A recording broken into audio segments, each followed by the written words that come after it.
Okay, everyone. So let us carry on where we left off this morning. So we were talking about the Buddha's to-be's practice before his awakening and how he was going about overcoming the defilements and how he divides his thoughts into two kinds of classes, two categories. The bad thoughts that are to be avoided and the good ones that are acceptable or to be developed, at least to a certain point. And we will see later on how to deal even with those good thoughts, what is the right way of using them and then overcome them finally, because if you're going to go all the way to samadhi, you have to overcome all the thinking of whatever kind. So he divides the thoughts into these two categories, and then he says, as I abide in thus diligent, ardent and resolute, heedful, energetic, and with effort, something like that, a sensual thought or a sensory thought arose in me. I understood this sensory thought has arisen in me. This leads to my own affliction or my own suffering, to others' suffering, and to the suffering of both. It obstructs wisdom, it causes difficulties, and leads away from extinguishment. When I considered this leads to my own suffering, it subsided in me. When I considered it leads to others' suffering, it subsided in me. When I considered it leads to the suffering of both, it subsided in me. When I considered it obstructs wisdom and causes difficulties and leads away from extinguishment, it subsided in me. Whenever a sensory thought arose in me, I abandoned it, removed it, did away with it. So this particular passage is very interesting in my view. And I've been talking a lot about the idea of using wisdom power rather than willpower to overcome obstructive thoughts, and bringing up good thoughts. And this passage is kind of a classic example of how to use wisdom, how to use reflection, thinking about things in the right way, and in that way giving rise to a pure mind. This is all about reflection, all about thinking in the right way, having right view, and using whatever wisdom you have to overcome these things. And so for this, it's a very powerful example of that. And it starts off by saying that, well, he knows that the sensory thought has arisen in him. He's on his way to awakening. So the first thing is to actually know that. And as I was saying before, this can be very hard to know fully, especially sensory thoughts, because they can be very subtle attachments to that world, very subtle defilements with that world. So actually, it may sound obvious, but actually not all that obvious at all. So that ability to even understand that is quite profound. And only when you then overcome paṭicca-samuppāda fully, the doubt on the path, do you really have that full understanding of what this is about. So you know what these things are fully, all the way to the kind of root. And then comes the critical thing.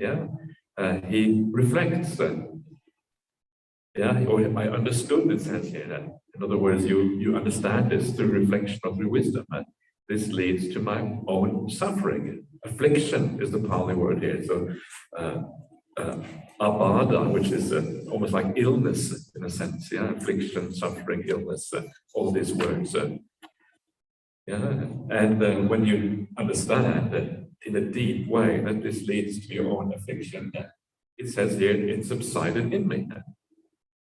It's kind of interesting. All you need to do is to know that this thought leads to your own suffering. It is problematic.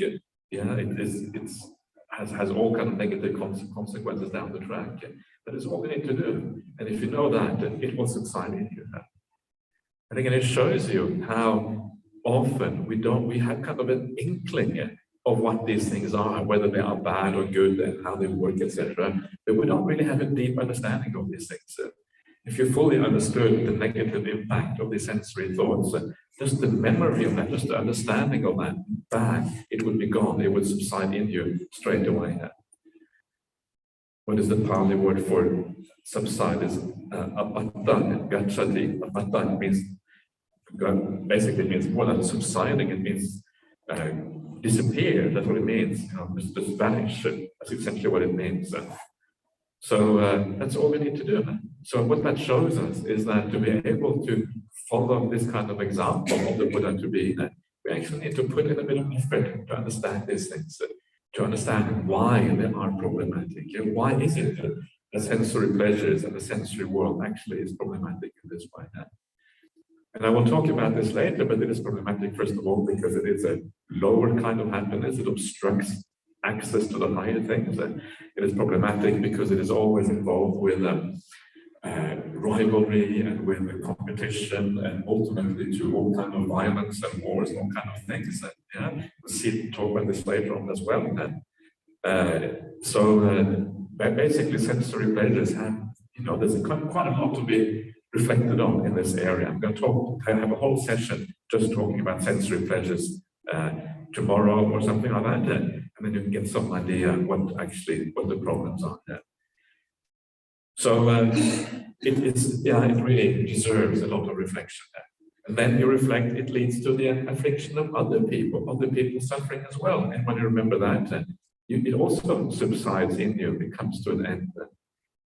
This is this idea that one of the reasons for practicing the path is also to be helpful to other people. It's one of those wonderful things of being able to be helpful both to yourself and to others at the same time. Sometimes we need motivation apart from ourselves. It can be sometimes difficult just to be motivated by your own happiness. But being motivated by other people's happiness is often another powerful incentive to do these things. And if you fully understand that as long as you have attachment in that sensory realm, basically you are going to be living for other people's suffering. You're going to cause suffering for other people, because again, it leads to all these conflicts and all these problems in that world. And so ultimately, if you want to, again, it takes a lot of reflection. But when it kind of starts to sink in, you want to kind of give up that world a little bit. I remember when I say, I've been talking a lot about giving up the sensory realm. It's important to do this in the right way. I just want to emphasize that once again. It is not about pushing things aside. It's not about having an aversion to that realm, feeling really negative about it. It's about reflecting on it and allowing these things to develop naturally, to naturally feel a turning away from that world. In these cases here, if you really understand that sensual desire for the sensory world is problematic, your mind just turns away. You don't have to think about it. And the simile I always use is the simile of the hot plate. If you have a hot plate, where you cook your food or whatever, and then you have forgotten that the hot plate was on just recently, and you put on your hand on that hot plate, you're going to withdraw it straight away, because if you keep your hand there for a fraction of a second too long, you're going to get really bad blisters. You're going to burn yourself very badly. You don't need to think, should I pull it back or not? If you start thinking, it's too late, right? You burn yourself really badly. So you can't really think about those things. So it is an automatic reaction. Your body just withdraws the hand all by itself. In the same way, if you really understand that these things are suffering, it is as if your mind turns away from those things. And this is what he's talking about here. That reflection helps you to turn away from that world. And it's a natural thing, just like the hand automatically pulls back from the hot plate. In the same way, the mind pulls back from that, turns away, pulls back from that world of the five senses. It's just fascinating, isn't it? How these things get very automatic once you understand them in this way. And then you also reflect that actually it is not just for the suffering of others and myself, it is for the suffering of both at the same time. These things lead to problems for everyone and simultaneously. And I think this is one of the nice ways of summarizing what is any action or speech or thought that is aligned with the Buddha's teaching, that is spiritual, if you like, that is Buddhist.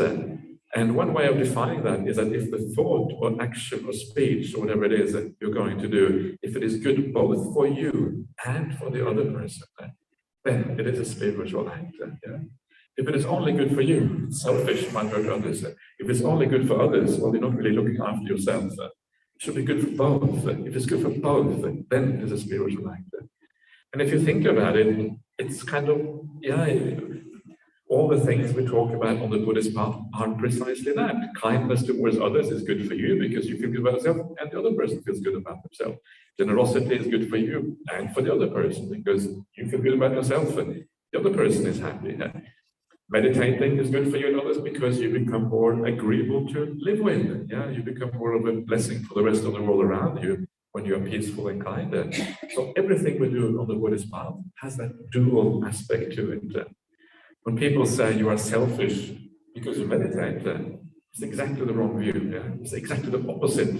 You're not selfish when you meditate because really it will have long-term consequences for the world around you when you meditate in the right way. You become more peaceful, more gentle, you become wiser as a person.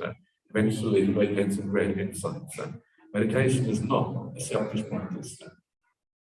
And that's an very important aspect to understand, I think. So anyway, so it's bad for both, and you understand that, and then the mind withdraws when you understand that. And then lastly, you understand that it leads, what is the second? It obstructs wisdom. The Pali word is panya nirodhika. It makes wisdom cease, quite literally. It causes difficulties and it leads away from extinguishment. If you want to be wise, do you want to be wise or not? Or do you want to be wise? Don't get too enmeshed in the sensory world. That's what it's saying here. It makes you stupid to be part of the sensory world. Sorry, but that's what it says here. It makes you. It's bad news, isn't it? And it's true because when we have all of these attachments to the sensory world, we have a vested interest in things. We have like an interest in things that we cannot see things neutrally when you have a vested interest. If you are in a relationship with somebody, that other person is going to be very important to you. You have a vested interest. You can read in the paper someone dying. Okay, someone dying, that happens every day. You can shrug your shoulders. Of course, if you read in the paper someone dying, you should really kind of get your alert. Wow, someone dying, and straight away you should shave off your hair and put on this polka rose, right? That's really how it should be like. There is a very nice sutta about that in the Anguttara Fives or whatever, where it talks about the spiritual faculties of people, depending on how sharp you are. And there's kind of the sharpest kind of person. All they have to do is hear that someone has died. Bang! And then, wow, someone has died. This is scary. Okay, I better get off and kind of become a monk or a nun or whatever. And then there's kind of various degrees of dullness. So someone has to actually see someone dying. Someone has to see someone in the family dying. Someone has to get sick themselves, and almost die when the death is real, right? And then of course, the majority of people never get it at all, even if they kind of are on death's door, they still don't really kind of get it. And it's, it's natural. It's not something to be kind of that's just the way most people are, and we have all been there at some point. So really, the idea of death is very powerful if your spiritual faculties are very strong. So the sensory realm, you hear someone dying, but then if it is your partner who is about to die, it really upsets you. It's really problematic. If the neighbor's house burns down, okay, it doesn't matter so much. If your house burns down, it's really problematic. In Australia, we have a lot of houses burning down because that's kind of the climate there is very kind of this is what happens in that climate. And people grieve. It is very traumatic to have your house burned down because so much of your life is invested in that house. Your home, all your belongings, everything almost. It's very rough to have your house burned down in this way. But if it's a neighborhood house, it doesn't matter so much. It is what I mean about vested interest. You have a personal stake in that thing, and that is where you go blind. You can't see things properly anymore, and you become a bit silly or stupid or deluded or whatever you want to call it at that point. So you have to become more neutral about the things in the world, and then you can see clearly. So wisdom ceases when you are attached to that world, when you think about that world. It's very interesting, isn't it? That wisdom ceases with too much attachment to that world. If wisdom is what it is said to be, the highest faculty, as I mentioned yesterday, for human beings, then the fact that it ceases is really problematic. This last thing that we want to seize is wisdom. This is the thing, if there's anything we want to retain, everything else can go. Anything we want to retain is wisdom. It guides us in life, tells us what we should do, tells us all the things that are really worth anything in this existence. Yeah, so that's kind of bad news.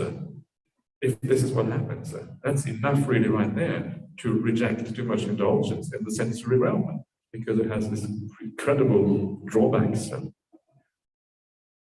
It leads to, causes difficulties. Okay, that's kind of, I'm not sure exactly what that adds to the affliction already mentioned, but I guess it causes all kind of extra difficulties in terms of not understanding or seeing or whatever, and it leads away from extinguishment.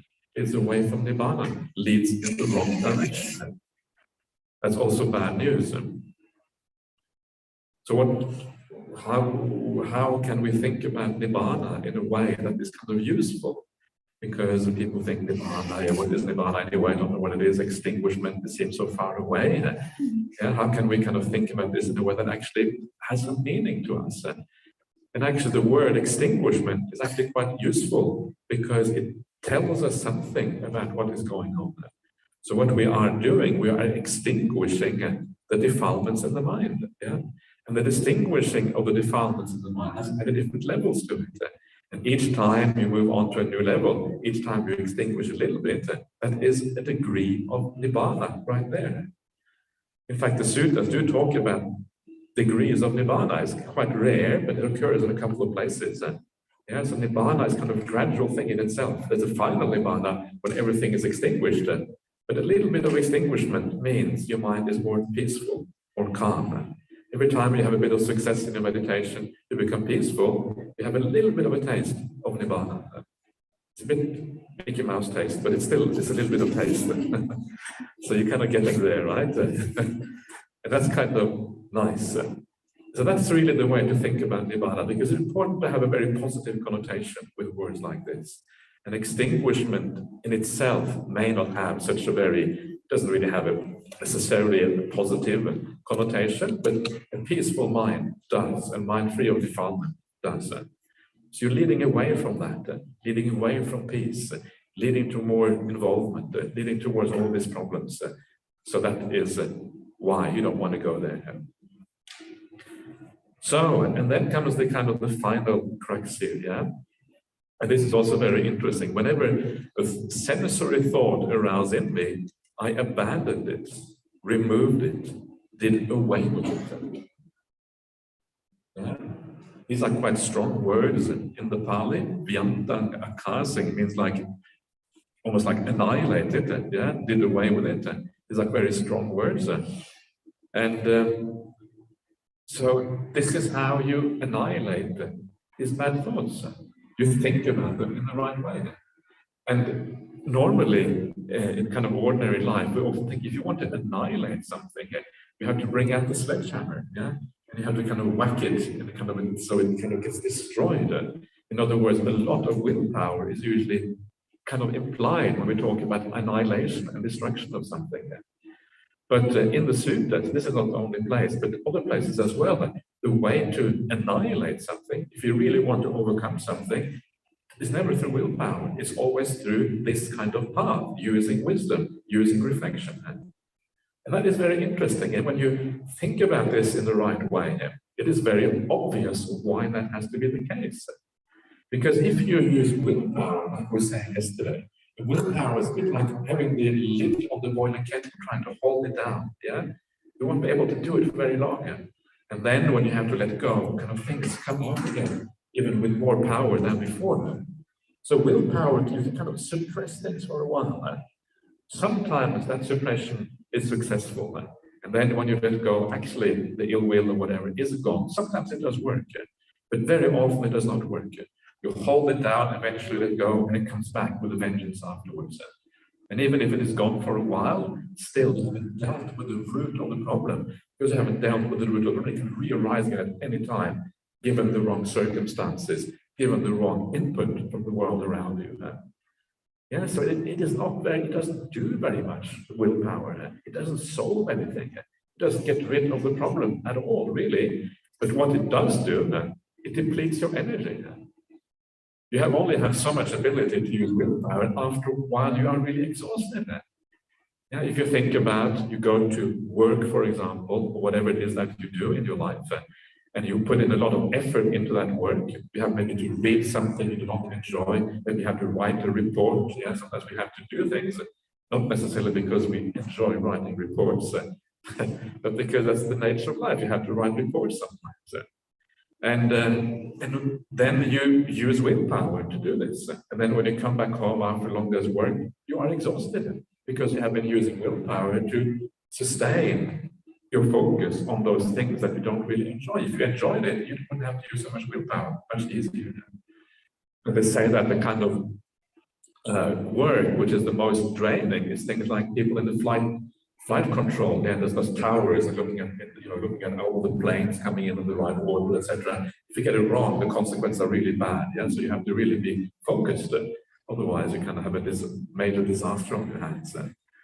And so you are very exhausted afterwards. You have to force yourself to be focused on these things. So willpower leaves you depleted. Using the will leaves you tired. Whereas the opposite, and this is why meditation can be so refreshing and so empowering, because precisely because you stop using the willpower, the energy of the mind is replenished. That's why the meditation experience can be extraordinarily powerful and energetic experiences. So this is how you can see the connection here between using the will and not. So it's a double negative with using willpower to overcome anxiety. It doesn't really overcome them. And secondly, it depletes your energy. And then when your energy is depleted, well, then of course everything comes back again because you have got the ability to withstand it anymore. So what about wisdom power? What is the advantage of that? Well, the advantage of wisdom power, if you really, this is what the Buddha is saying here, if you really see the downside of something, if you understand that that hot plate really is hot, you don't need to use any willpower at all then. All you need to do is to turn your mind in that direction, to remember the instruction, remember the problem. And as soon as you remember it, because you know what is going on, your mind turns away from that. There's a tiny bit of will in remembering the instructions, and the rest is automatic. So you don't deplete your energy, and then when you remember that, because it is the exact opposite of the problem, it eliminates the problem in a very powerful and deep way. Because you have understood what is going on, you look in a different direction. So this is why wisdom power is so, this is why wisdom power actually does remove and abandon and annihilate the problem, whereas willpower does not. Often we think the opposite, but actually no, it is wisdom power that has the ability to do this. The downside of wisdom power is that you have to reflect and contemplate these things to get the point. Yeah, that's the downside. And of course, that can be quite a lot of hard work. But because you are developing wisdom, because you're developing a way of looking at the world that is in line with how the Buddha looked at the world, is actually quite a joyful thing to do. Yeah, learning how to have more compassion. Who doesn't want to have more compassion in the world then? It's really wonderful to have more compassion for people around us. Who doesn't want to have more friendliness to other people? Being able to understand them more, accept them even with their weaknesses and their flaws. These are wonderful things to be able to do. And if we can turn our mind in that direction, then of course we want to do that. There are some people who don't want to do that, but that's only because of delusion. So it kind of makes sense, right? And so this is then the power of this way of dealing with defilements. So let's move on to the next one. So this is the way with sensory thoughts or sensual thoughts. And then the Buddha goes on to the other two kinds of thoughts. Yeah, he says, as I abided thus, heedful, energetic, and with effort, an angry thought arose in me. Yeah, and then you have a thought of ruthlessness, or of callousness, or of lack of compassion, or of harmfulness arose in me. It's contracted here, so to make it a bit shorter. I understood that this thought of harmfulness has arisen in me. This leads to my own suffering, to others' suffering, and to the suffering of both. It destroys wisdom. I think it was destroyed is much better than obstructs. It causes difficulties, and it leads away from extinguishment. When I considered each of these things, they subsided, or they were removed in me. Removed is better because the Pali word actually means completely gone. It doesn't mean subside. Subside is a little bit ambiguous, perhaps. Whenever a thought of harming arose in me, I abandoned it, removed it, did away with it. So here is the abandoning of ill will and the abandoning of harmfulness in the world. I'm going to talk quite a lot at length about abandoning ill will probably tomorrow morning. This is I think, maybe one of the most fundamental aspects of the Buddhist path is understanding how to turn our mind in such a direction that we can abandon anger and ill will. It's so incredibly destructive in this life. And I'm going to talk about that tomorrow. I'm not going to talk about it now for that reason. And then abandoning harmfulness. Well, this is really what this is about, is understanding suffering in the world. Yeah? If we are harmful to other beings, we're just causing so much suffering around us. Do we want to do that? And that kind of mental state, which does not understand the suffering of other beings, it's a hard kind of mind. It's a mind which lacks the comprehension of what the world actually is like. And for that reason, it blocks you in the meditation. It's kind of interesting. This is not so much bad karma in its own right. Yeah, it's just the kind of hardness of the mind. It's not kind of one of the three roots of bad karma found in the suttas. It is, but it's more like just a hardness within that doesn't really have compassion for the world around us. And that compassion is a gentleness. It's a softness within. And that softness and kindness and the care for oneself and others is necessary for the mind to really settle down and to be content within. Contentment comes from that gentleness and softness within. A hard mind is not really content. A hard mind is often fault-finding. A hard mind is judgmental and all these kind of things. We want the opposite. We don't want to be judgmental. We want to accept people and beings for who they are. And this is such a beautiful thing when that happens. One of my favorite stories, I always use the word favorite, I shouldn't say that. One of the stories that I transcribed many years ago when I was still a young monk. I transcribed some of Ajahn Brahm's talks and made it into a book. A book that is called, is now available, published by Wisdom Publications. It's called The Art of Disappearing. And it's a beautiful little book. If you haven't read it, I really recommend it. And in that book, towards the very end, there's a story. The story is of Ajahn Brahm. Did I mention this story already? Probably, I can't remember now. Anyway, this story is the story of Ajahn Brahm after his 5 years as a monk. Usually in Thailand, after 5 years as a monk, you are free to walk around. They call it tudong in Thailand. And especially in those days, it was a very common thing to do. Now it is a bit more difficult because there isn't that much forest and things left in Thailand. So you walk around, and when you walk around, you go from monastery to monastery, and you visit some of these great masters. And of course, Thailand, one of the wonderful things about living in Thailand, especially at that time, towards the end of the 20th century, there was still lots of this is actually before the end, like the 1970s and 1960s, and still some very, very famous monks.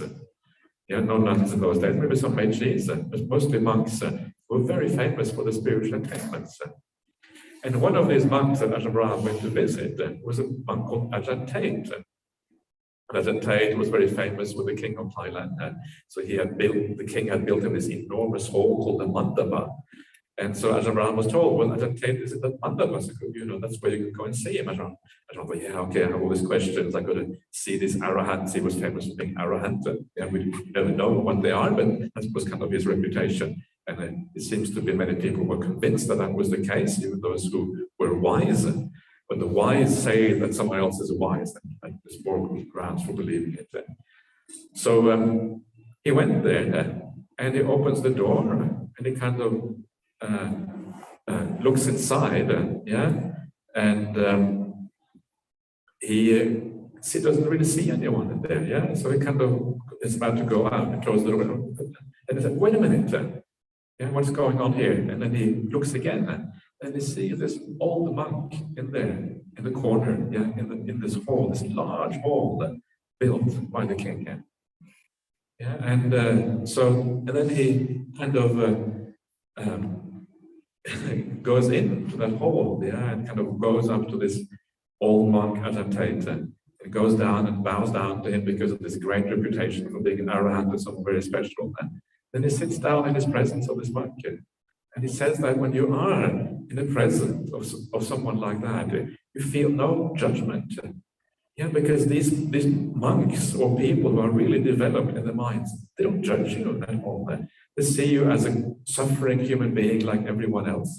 They know that you are conditioned to be the person you are. You are trapped in your personality, as I like to say. You are trapped by your past. You have been programmed in your past life and earlier in this life, and now you're just running on this ancient program that was laid down in you over long periods of time. You don't have any much choice but to be who you are. If I ask anyone here to step outside of your personality, you can't do that, right? Your personality is like a trap. We are proud of our personality, but actually it's the opposite. It's a trap, our personality, because you are fixed into that. You can only gradually develop out of that person who you are. And so this is what these arahants understand, and that's why they don't judge you. They don't say to you, you should be better than you are, because they know you cannot be better than you are. You are the way you are because that's how you're conditioned. So they have compassion for you, man. And so you sit down and you feel kind of, oh, I can breathe. No one judging me. Wow, how nice that is. Because it is people, we are so judgmental with each other in this world. Yeah. It's so unpleasant, but we feel judged. And for that reason, we should never judge anyone else, regardless of how nasty they may seem on TV and all these kind of things.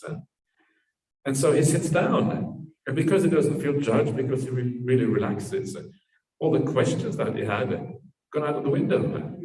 Yeah, forgot all the questions that he had because they were kind of, you have to kind of hold them in your mind to be able to keep them there. And then when you really relax, actually they will go. And so we kind of said he felt a bit foolish because he didn't know what to say anymore. So we said, hello, Ajahn. Hello, Venerable, he says. And then, they had a bit of a kind of small talk, the weather is nice, whatever. I don't know exactly what they said to each other, but, something like that. And that was pretty much it, yeah. But he had all these kind of profound questions that he was going to ask, and nothing came of it. But that is a beautiful example of the idea of, not judging. The arahants, the wise people in the world never judge. The clever people judge.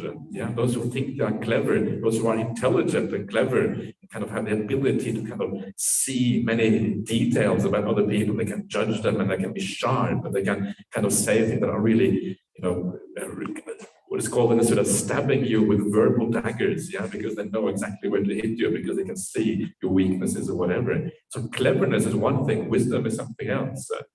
And it's much better to be wise than to be clever. Clever leads you down the garden path. It leads you to doing all kind of crazy things because you feel that cleverness somehow it strokes your ego.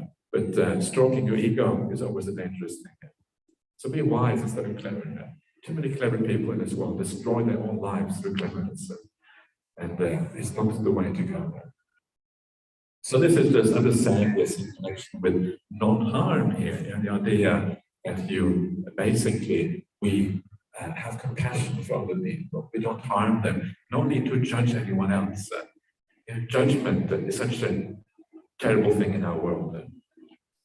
So this is how you overcome the unwholesome thoughts. Yeah, and then comes a beautiful simile. Before I read the simile, I'm going to read the next paragraph first, because there's a Chinese version of the sutta, and the Chinese version, the simile comes after the next paragraph. But otherwise, the suttas are very much the same. Again, this is one of those things that we know the authenticity of the suttas, that they have very similar across various recensions. But the only difference here is that the simile comes afterwards. So I'm going to follow the Chinese version because it makes kind of nice sense. So then the Buddha says, as I abided thus heedful, energetic, and with effort, a thought. Now I'm not sure anymore what I'm doing. So small. Something is missing here. Oh, there we are. Yeah, no. Yeah, it is actually changed, but I have done it already. Okay, let's just carry on the way the text is, because actually it is the right way around it. Maybe I'm not sure what happened here. Anyway. So I'll just go on from where I stopped off before. Bhikkhus, whatever a bhikkhu frequently thinks and ponders upon, that will become the inclination of their mind, bhikkhu, bhikkhuni, layperson, whoever. If they frequently think and ponder upon thoughts, sensual thoughts, they abandon the renunciant thoughts to cultivate sensual thoughts. And then their mind inclines towards sensory thoughts. If they frequently think and ponders upon sensual thoughts, if he frequently thinks and ponders upon angry thoughts, the same thing happens, and your mind inclines towards angry thoughts. You have given up the thoughts of goodwill or of kindness. And if you frequently think and ponder upon thoughts of harmfulness, you have abandoned the thought of non-harmfulness to cultivate harmful thoughts. And then your mind inclines towards harmful thoughts. And again, this is this idea of the inclination of the mind, the idea of the habits of the mind. That once we have a certain personality, that personality tends to get stuck inside of us. Angry people tend to be angry over long periods of time because they don't really deal with the problem. They don't have a path to actually overcome it. So the habit is strong. And then they sometimes you cultivate that habit even more. By seeing bad news on TV and you get really self-righteous and what these bad people, look at all these bad people creating wars or whatever. We get more angry and you cultivate all that thing inside of you instead of going against the stream and abandoning these things. These are very powerful habits, and very strong habits. And so we need to be very careful with actually dealing with these things in the right way. And then comes this beautiful simile, this idea of the powerful habits of the mind. Just as in the last month of the rainy season, in the autumn when the crop thickens, a cowherd would guard his cows by constantly tapping and poking them on this side and that with a stick to check and curb them. Why is that? Because he sees that he could be flogged, imprisoned, fined, or blamed if he lets the cows stray into the crops. So too, I saw in unwholesome states danger, degradation, and defilement, and in wholesome states the blessing of renunciation and the aspect of cleansing. So you have this idea of the cowherd that taps these cows so they don't walk into the crops. If the cows eat up all the crops, the local farmer is going to get very upset because he's not going to be able to make a living. And so you are in serious trouble. If your bisons eat all the the wrong field, then you have a problem as well. Here with bison, I still can't believe there's bisons outside, but anyway, there are bisons outside. So here the mind is compared to a cow. Isn't that kind of cool? It's a cow, right? And of course, the reason why this idea of a cow is kind of nice is because cows are very habitual creatures. They do what they do. They don't really think very much for themselves, right? They just do what they have to do, and they follow their habits. As the mind is a bit like a cow. Cows are not considered to be too intelligent either, right? And so sometimes we kind of overestimate our intelligence. Or we think intelligence is important when actually it is wisdom that really is important. And so we are a bit like these cows. These cows need to be tapped. They don't go into the wrong place. And this tapping is what we're doing here by using wisdom power to tap the mind to move in the right direction. And you tap that mind again and again and again until eventually the mind actually does what it is supposed to do. So you keep on tapping these cows, they don't stray into the things, because otherwise you get flogged, imprisoned, fined, or blamed. You suffer if the mind goes into the wrong places. If you allow the mind to go into the anger, the ill will, and all these kind of things, there is bound to be large amounts of suffering in this life and certainly in future lives. I know that some of you may not be so keen on future lives, but I'm very keen on future lives, so I'm going to mention them all the time. Yeah, so all of this kind of is there's a major problem here. It's a very serious suffering that comes from that. Flogged. Who wants to be flogged? Yeah, it's kind of flogged is being whipped, basically what it means. It's very, very unpleasant. And then it says, so too, I saw in unwholesome qualities the danger, the adinava. I think it's the adinava. Check the Pali to make sure I'm saying dodgy things. Yes, the adinava, yeah, the danger. And then he says the degradation. That's kind of interesting, yeah, the degradation. The Pali word is okara, and okara literally means to make something low.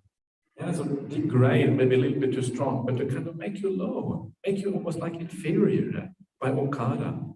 So these kind of thoughts are inferior thoughts. It makes you into a lesser human being when you think these kind of things. But when you abandon these things and you purify your mind, it's like you are rising up in the world to become a more pure person. You're going to the levels of the devas, becoming more pure, becoming a more beautiful person as a consequence. It's kind of a nice thought, isn't it? The low, we often talk about low life. Now you know why we talk about low life. There's kind of people who are really kind of okada, really down and inferior in that sense. And it is true, when you feel what your mind feels like, when it's full of defilements compared to what is pure, that's exactly what it feels like.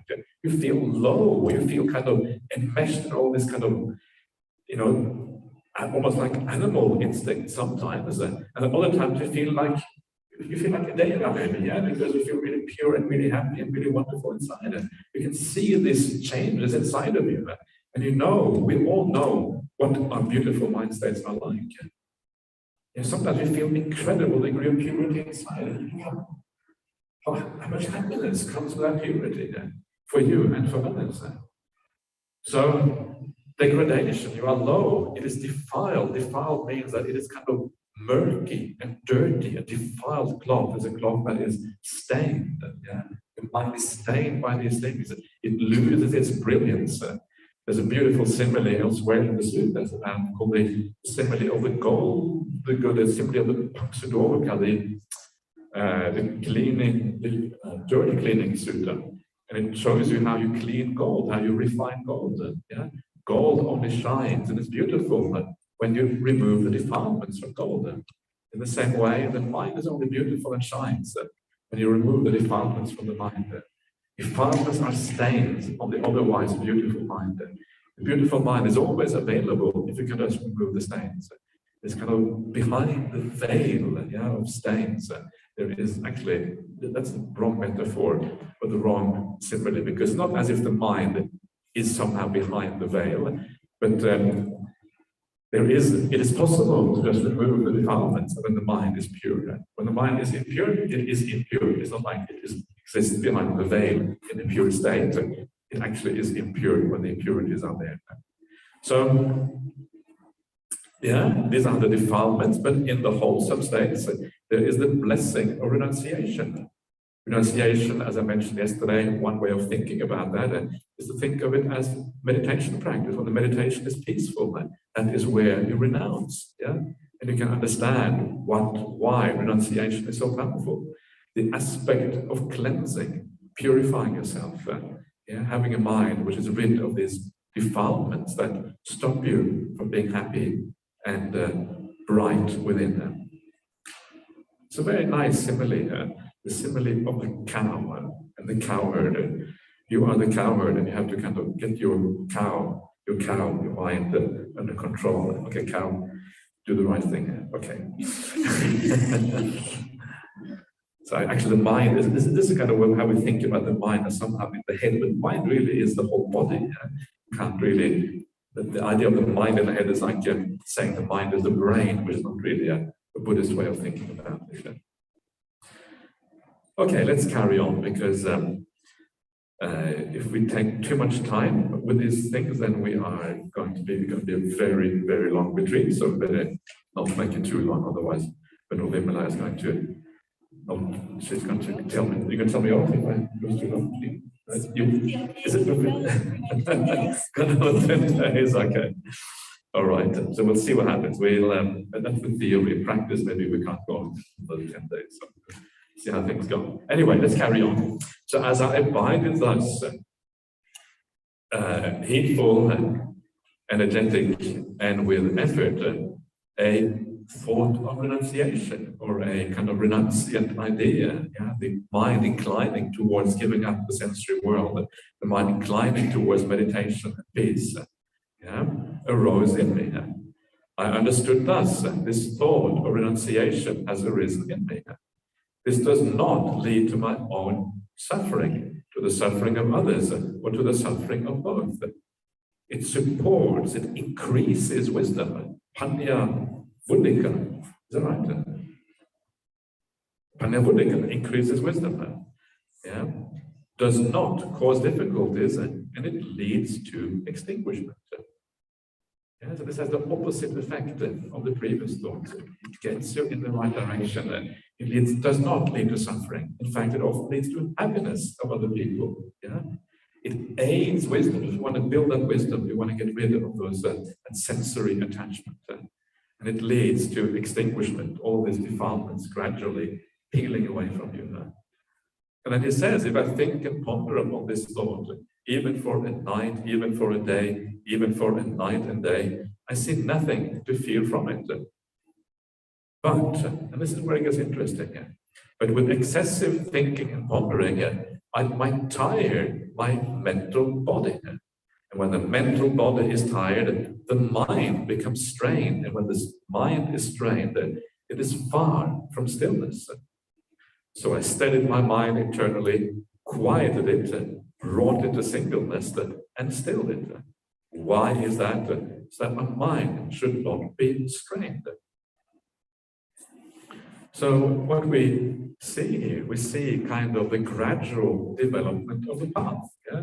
This is one of those very important insights to understand, because when you understand that the path is gradual, you will do the right thing at the right time.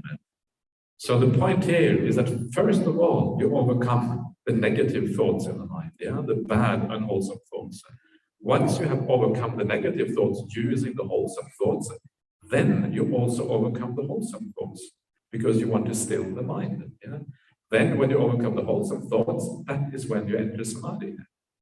And if you get that sequence wrong, it is not going to work. That's basically the truth of it. So that is why when you meditate, or whatever you do in your life, and your spiritual life, you need to know the state of your mind to decide what you should be doing at any particular time. Okay, you're feeling a bit upset. Overcome that upset first of all. Then sit down to meditate to overcome the rest of the agitation in the mind, the other thoughts that might be there. You may have some very strong desires. Overcome those strong desires, attachments first. Then sit down. Don't use the meditation as a kind of suppression technique to overcome those negative qualities in the mind. But there's even more. And there's more because the defilements themselves come in various degrees.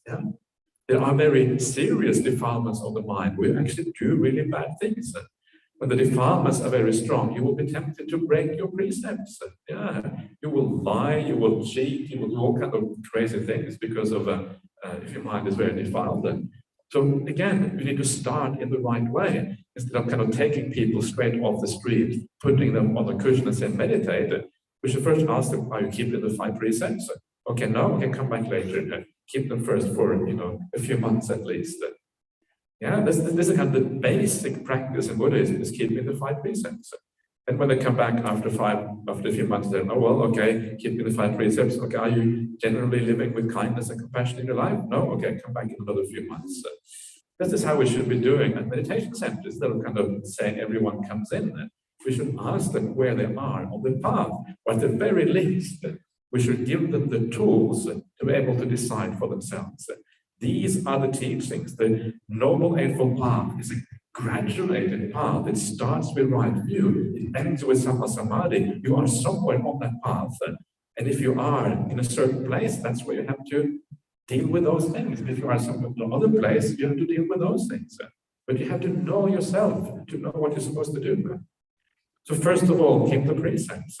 Then ask yourself about your mental conduct. Yeah, what is your mind like? If your verbal conduct and bodily conduct is okay, are you able to overcome your ill will and anger? Are you able to have compassion for generally, or often at least, for beings in the world? Okay, then you are at that stage. Yeah, and then beyond that, the very refined defilements that you overcome, and they can be overcome through meditation practice, but only the very refined defilements of the mind. So stage by stage, and this is what we see here as well.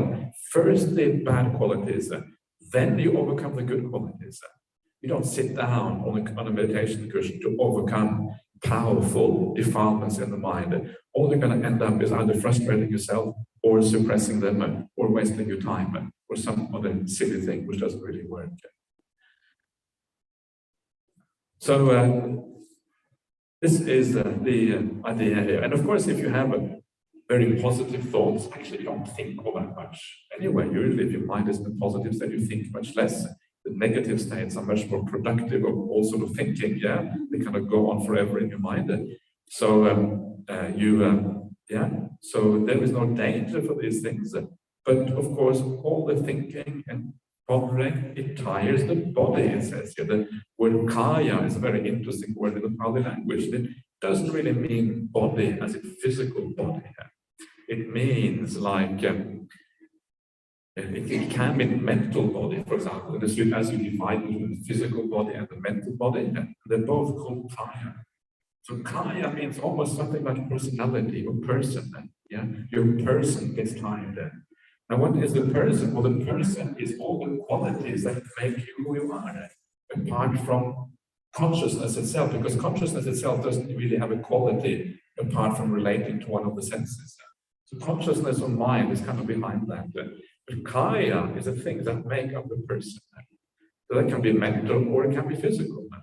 And this is a very important point to understand about the suttas, because it actually helps you to understand many things that can lead to really bad interpretations of the suttas. For example, in the jhana formulas or the formulas of the immaterial attainments. Understand kaya in the wrong way, you're going to have some very weird things going on. I'm not going to talk more on that because it's a bit technical. So that's why I translate this as you tire your mental body, yeah? And then when the mental body is tired, the mind is strained. So thinking in general strains the mind, again, because of willpower, all of these kinds of things. And so then what you do, it is far from concentration. So you steady the mind internally, quiet it, bring it to singleness, and still it. And this particular phrasing that you find there is a phrasing which means the jhanas elsewhere in the suttas. So you have to know how the Buddha talks about these things in different places, and you can kind of read the right understanding into these things. This is very often just a way of talking about the jhana states. That is where the mind is really at ease, really resting. There is, of course, a lot of rest before that, but this is kind of the really super duper superpower resting. So then you really chilled and you're really resting. And you do that so the mind does not become strained. So you can see the path here all the way through. The various aspects of the path, overcoming defilements, overcoming the kind of refined thoughts through meditation practice, ending up with the jhana. The jhanas being the last factor of the Noble Eightfold Path. It is all there. It is presented in a slightly unusual, in a way that is not usual, but it is there. And one of the things I would recommend you when you read the suttas, very often you will find that actually the Noble Eightfold Path is the scaffolding for a large number of suttas. The gradual training is, for example, is really just an expansion of the Noble Eightfold Path. This sutta here really has many of the elements of the Noble Eightfold Path in it, the gradual movement in the right direction. And a lot of suttas can be understood through that kind of scaffolding. If you look at it from that point of view, you will see that that is how it works. There's a gradual movement. The Buddha is a master of presenting the suttas as a gradual movement towards awakening. This is what he's doing here as well now. Okay. Then the Buddha goes on. He says, as I abide in thus diligent or heedful, energetic, and with effort, the thought of non-ill will, or the thought of metta, or the thought of friendliness, if you like, arose in me. A thought of non-harming or of compassion arose in me. I understood this thought of compassion has arisen in me.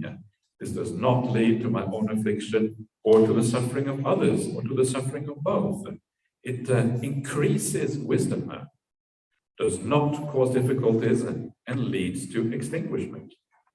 If I think and ponder upon this thought, even for a night, even for a day, even for a night and day, I see nothing to fear from it. But with excessive thinking and pondering, I might tire the mental body. And when the mental body is tired, the mind becomes strained. And when the mind is strained, it is far from stillness. So I steadied my mind internally, quieted it, and brought it to singleness and stilled it. Why is that? So that my mind should not be strained. Same ideas again that we had before. So let's finish off this sutta, if you don't mind. Because whenever a bhikkhu frequently thinks and ponders upon, that will become the inclination of his mind. If they frequently think and ponder upon thought of renunciant thoughts, they have abandoned thoughts of sensory thoughts to cultivate the thoughts of renunciation. And then his mind inclines towards thoughts of renunciation. If he frequently thinks and ponders upon angry thoughts or upon harmful thoughts, the mind has abandoned the thought of compassion to cultivate the thought of has abandoned the thought of harmfulness to cultivate the thought of compassion. And then his mind inclines towards compassionate thoughts. Yeah, this is what we're doing here. We're shifting this freight train, we're shifting this supertanker, this massive carrier of ships that move around the world, gradually, until the inclination of the mind is compassion and kindness and stillness within, renunciation. Yeah, it's peace within that. And that is so beautiful when that happens, because sometimes in life we struggle to overcome these negative qualities of the mind. And one day it's just automatic. It just happens. Yeah. And it doesn't mean that you never become angry again. It doesn't mean that you never have thoughts that are harmful towards others. But it means your general inclination, when you cool down and you calm down, your general inclination of the heart will be positive. So when you come here to this meditation hall, you sit down because you haven't really been stirring the mind up with all the things that are happening in the world. Yeah, your inclination of the mind will be there, and you will moving in the right direction with a positive compassion, friendliness, renunciation, with peace within will happen as a consequence. Isn't that a nice thought? That's such a beautiful thought. And this is like the default state of the mind when these things happen. Ajahn Brahmali talks about the default state of the mind, and he says that for him the default state is almost like samadhi. So he just goes back to his kuti and closes his eyes and lets the world drift away. Bang, samadhi happens. This is kind of how people who really understand. And because I know Ajahn Brahmali for so long, and I know quite well how he does things.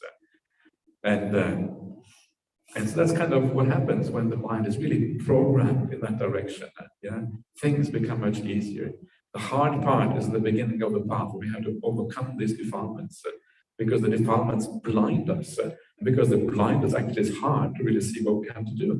Yeah, we have kind of one eye, or we have half an eye peering through some kind of shield or veil that is kind of veiling everything for us, trying to see reality and trying to sort things out. It's really difficult. Yeah, we have can be a really hard thing to do. Then gradually that veil becomes thinner and thinner. the openings, the holes in your kind of the mask in your mind become large, you see more clearly. Your eyesight clarifies, yeah. The opposite of what happens with old age, you get clearer and clearer eyesight. You start to see what's going on as you overcome these defilements. So, beautiful idea. And then, of course, things become much, much easier on the path. The more you practice, the easier it becomes.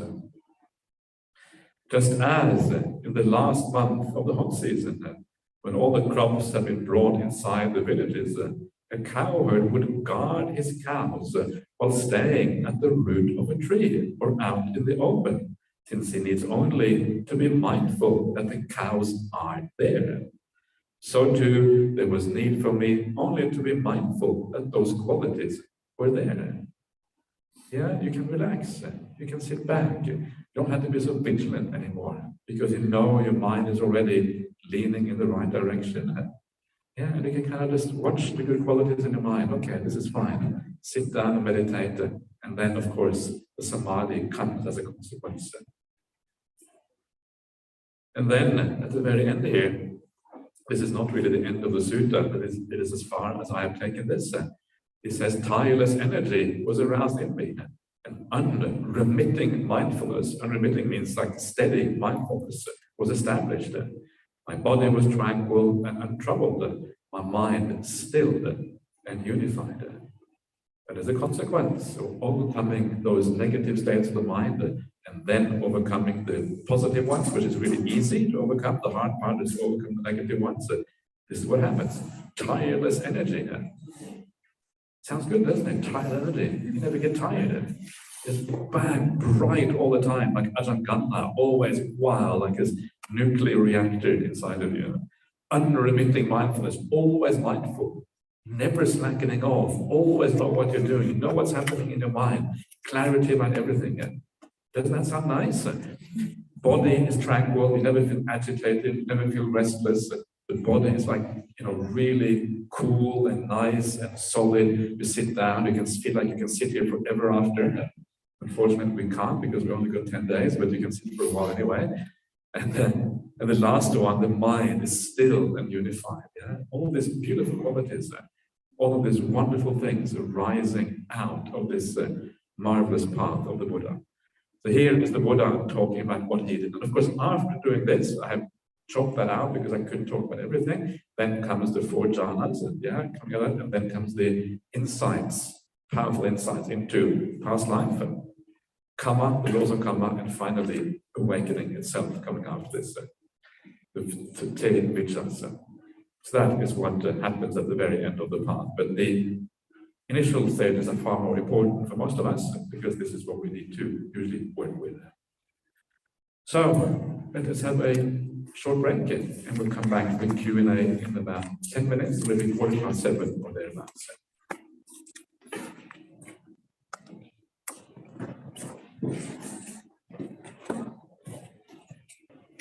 All right.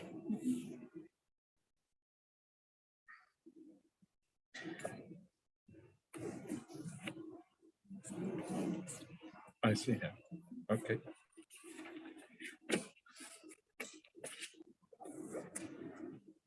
Okay.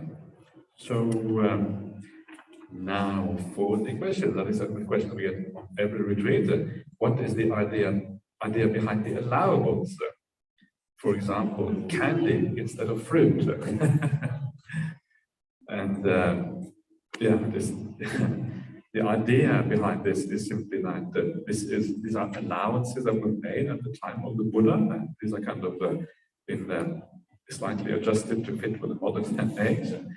And so at the time of the Buddha, the idea was that there were certain monks or monastics in general who were a bit ill or didn't get enough food to eat or whatever. So they had allowables they could have in the afternoon. And there were 5 kinds of allowables. And these were sugar, honey, oil, ghee, and something called navanita, which is a bit like butter or cheese or something like that, or somewhere halfway in between them. So anything which is made of those things, plus anything which is called lifetime medicine, like cocoa or tea or coffee, whatever, and these things are all considered allowable because of that. That's kind of the idea behind that. And that's why fruit is not allowable, because fruit is considered a substantial food, whereas these others are not considered substantial. That's why they are allowable. Is it healthy? That's another question. So, anyway, so that gives you a bit of the background there. Okay, next one. Can you tell me something about the me inside of me? The me inside of you. The me inside of you is a perception or a feeling that we have about ourselves. We feel that we are here. We feel that we exist.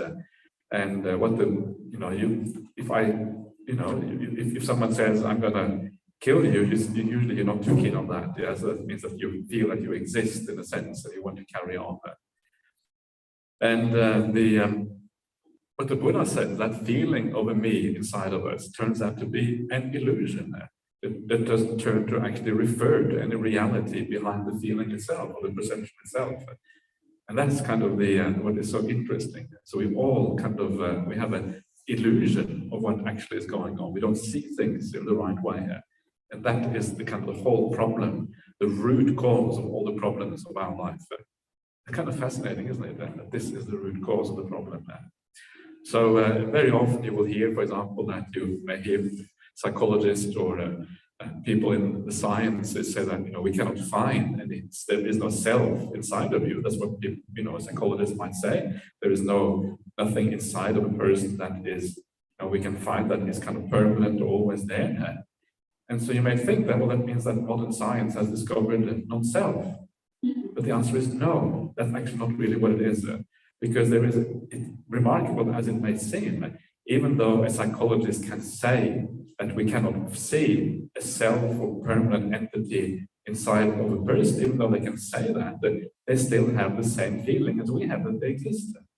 And it is that feeling which is the problem. So you can have like a theoretical understanding of non-self or an idea that there is no self, and still actually experience the self inside, and not really even recognize that you are experiencing it.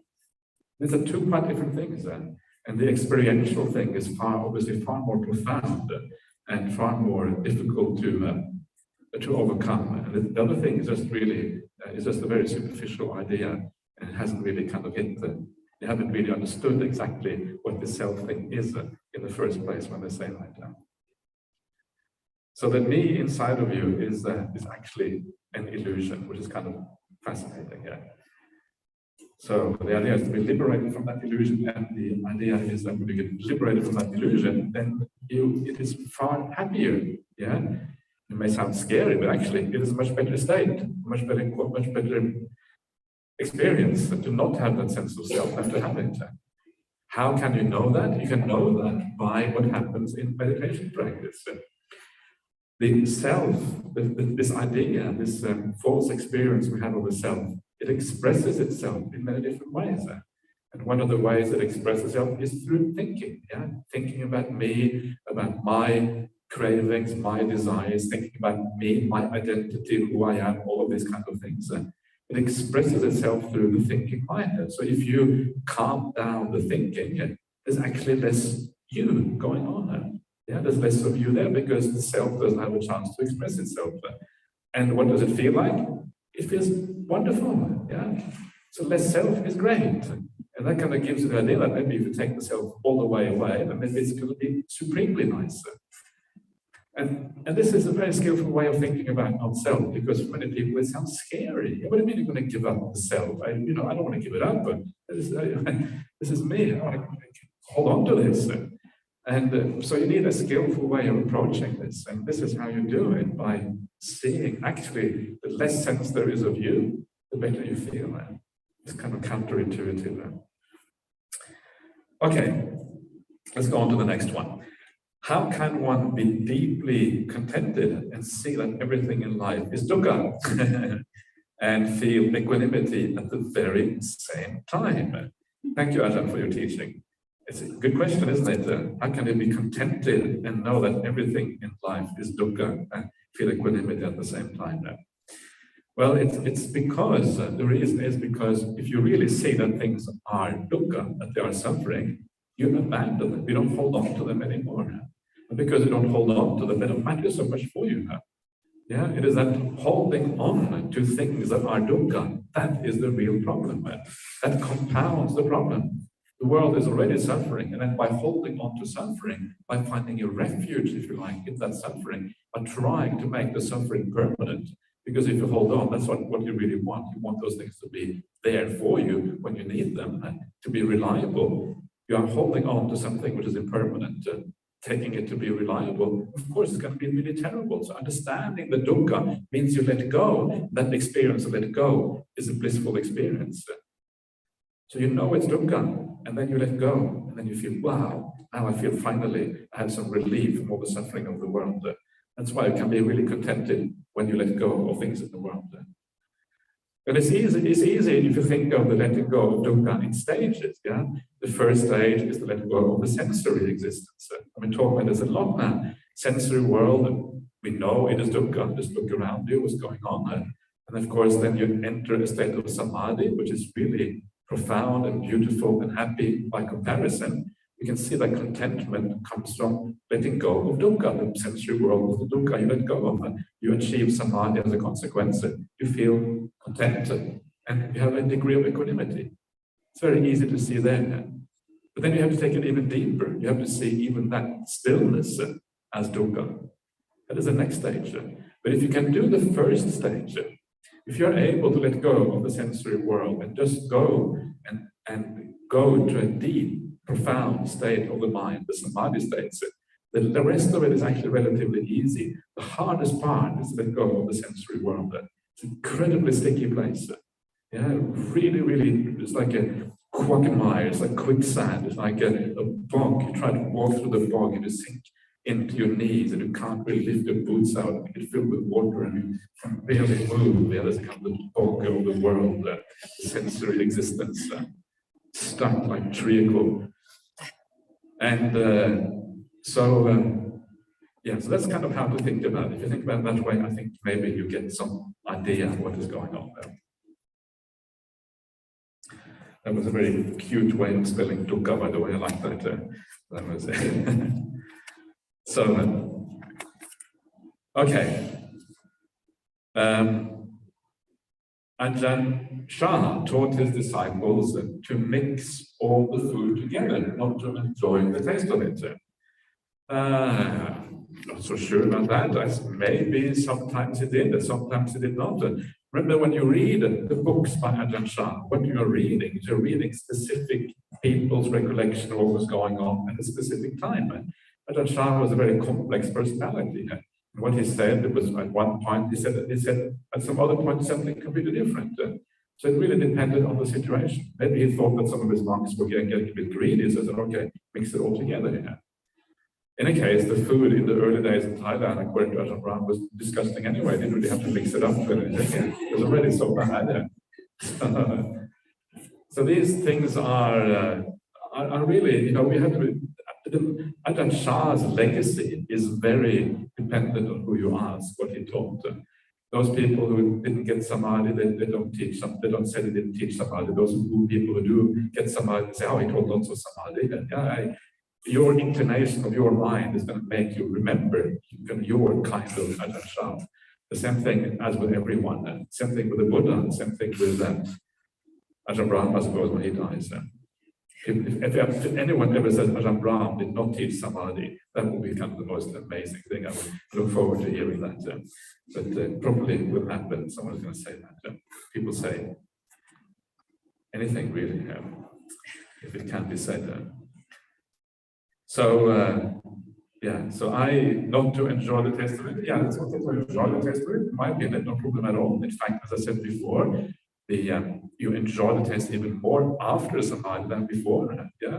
So those people who are more enlightened, they enjoy it even more, which is kind of fascinating to think about. All right. Next one. Isn't the perspective to want to practice the path and reach awakening as a goal and as a meaningful purpose of life, isn't that very close to craving for cessation? It depends on depends on how you think about the path. Yeah? If you want to practice the path and reach awakening as a goal, a meaningful and purposeful life, you know, you can think about the goal of Buddhism in different ways, and they can all be ways to motivate you. One of the best ways to think about the goal of Buddhism is to think about it as the highest happiness. Nibbana paramang sukham, according to Dhammapada. Nibbana, paramang is the highest, sukham is happiness. Nibbana is the highest happiness, straight from the Dhammapada. And so you can think of it as the highest happiness. This is one beautiful way of thinking about the goal of the path. Yeah? You can think of it as the kind of perfect state of peace. Yeah? You can think of it as the ending of defilements. No more defilements. No more. Actually, being without defilements is pretty nice. Yeah, when you have less defilements, it feels really, really great. You can even think of it as cessation. The problem with thinking of it as cessation is that it's very hard to really understand what cessation means. Only the noble ones, the Aryas, can understand the idea of cessation. Because to understand that, you have also to understand non-self. So I wouldn't really recommend to try to understand cessation. Or you can have a kind of rough idea at the back of your mind. It's better to think of Nirvana as the highest happiness or something like that. The end of suffering, yeah? That is more easy to relate to than cessation of things. But ultimately, yes, that's what it comes down to. Okay, did the Buddha know that there is a rebirth before he went forth? No, he did not know. Did he believe in rebirth? Probably he believed it. Yeah, probably he thought it was possible at least, or that it was quite likely even, because that was the main way of looking at the world in that society. Yeah, they had an idea of rebirth. It was very common. There were a few religious seekers who rejected the idea of rebirth. You find those mentioned in the sutta that specifically say that everything comes to an end when you die. Is where kind of the materialists or the physicalists of the ancient India. So the Buddha doesn't really say what he believed in, but there are some indications that he had an idea of rebirth. For example, when he goes to study under the two famous teachers, Alara Kalama and Uddaka Brahmabuddha, and he practices their practice, and he says when he reaches the goal of their practice, well, this practice only leads to rebirth in the corresponding realm. So it seems like he had an idea of rebirth. But he didn't really know it. There's a distinction between knowing and believing it. Yeah, this is a very important distinction, or between confidence and knowledge. So that is why, when it came to the Buddha's night of awakening, actually even the word night of awakening might be misleading. There's no description anywhere that says it happened during one night, probably happened during a longer period. But anyway, during his process of awakening, one of the things he did was to recall his past lives. Yeah, then he knew them. And of course, this is one of the things about the Buddha. He always speaks from knowledge. So he would want to see this before he makes any statement about it, or before he makes any decision based on this idea. The idea that the Buddha would teach rebirth without knowing about it is really, really problematic. It goes against the whole grain of who the Buddha is. The Buddha is always depicted in the suttas as someone who knows what he's talking about. He doesn't talk randomly about stuff. He doesn't base his whole religion upon the belief that has been handed down from the rest of society. And yet this is sometimes what is claimed by certain teachers. I think it's really, really misleading as to how these things are taught in the suttas. So anyway, there you are. That is my answer to that question there. So next one. What type of rebirth does indulging in intellectual measured ideas considered lead to? For example, a beautiful theory, math proofs, and programming. So I think that these kind of ideas, like theories and math proofs, etc., they in themselves do not really lead to a particular rebirth, yeah? Because they are not really, these things are not morally significant things. They don't have any moral significance to them. And they're not kind of related to either, they are neither immoral nor are they moral, they're kind of amoral and neutral. Yeah, as far as morality is concerned. So the things that will lead to rebirth are the other things in your mind, whatever else is there. Yeah? There will be some attachment to whatever. Usually, if you are very interested in these kind of things, usually it is because you also enmeshed in the sensory realm. If you go beyond the sensory realm, these things are likely to be less interesting to you. Maybe not completely uninterested, but less, because you are less interested in thinking in general. You're more interested in peace. Yeah?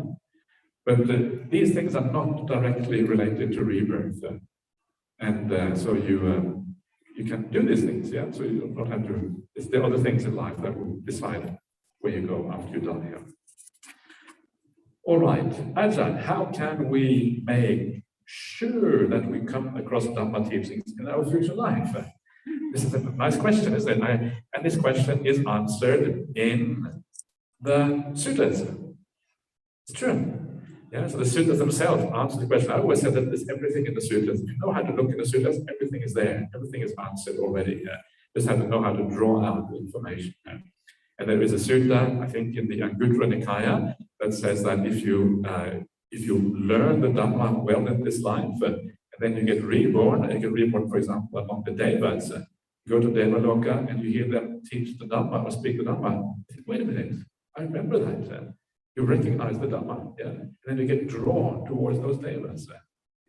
I don't know if you know much about heavenly realms, but if you go to heaven, yeah, it depends on where you go in heaven. If you go to the wrong place in heaven, you go to the Christian Devas, or you go to the Muslim Devas, yeah, or you go to the atheist Devas. You want to go to the right corner of heaven, hang out with the Buddhist Devas.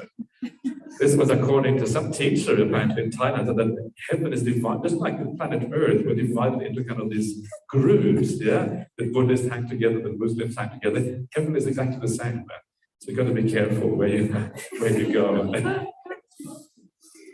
But so the answer is, learn the Dhamma. And when we learn Dhamma, learn it in the right place. Learn it from the Buddha. The problem is that if you learn the Dhamma from the Buddha, that is a universal way of understanding the teaching that is true for everyone. So when you go somewhere else to the heavenly realm or whatever, yeah, then they will also know that teaching. That's what everyone knows. But if you learn the Dhamma in some idiosyncratic way, by some idiosyncratic teacher, yeah, and most Dhamma in the world is very idiosyncratic, and sometimes it's hard to relate to the suttas, you may not recognize it because it was too idiosyncratic. No one else teaches the Dhamma in that way. There's only one universal Dhamma, the Dhamma of the Buddha. So if you want to really understand it in a future life, make sure you understand the suttas. That's the most important thing. That's factor number one, and you will recognize it. The second factor is to practice it. Yeah, the more further on you are on the path, the more pure you are, the more insight you have, and the more likely it is also that you will recognize it in the future.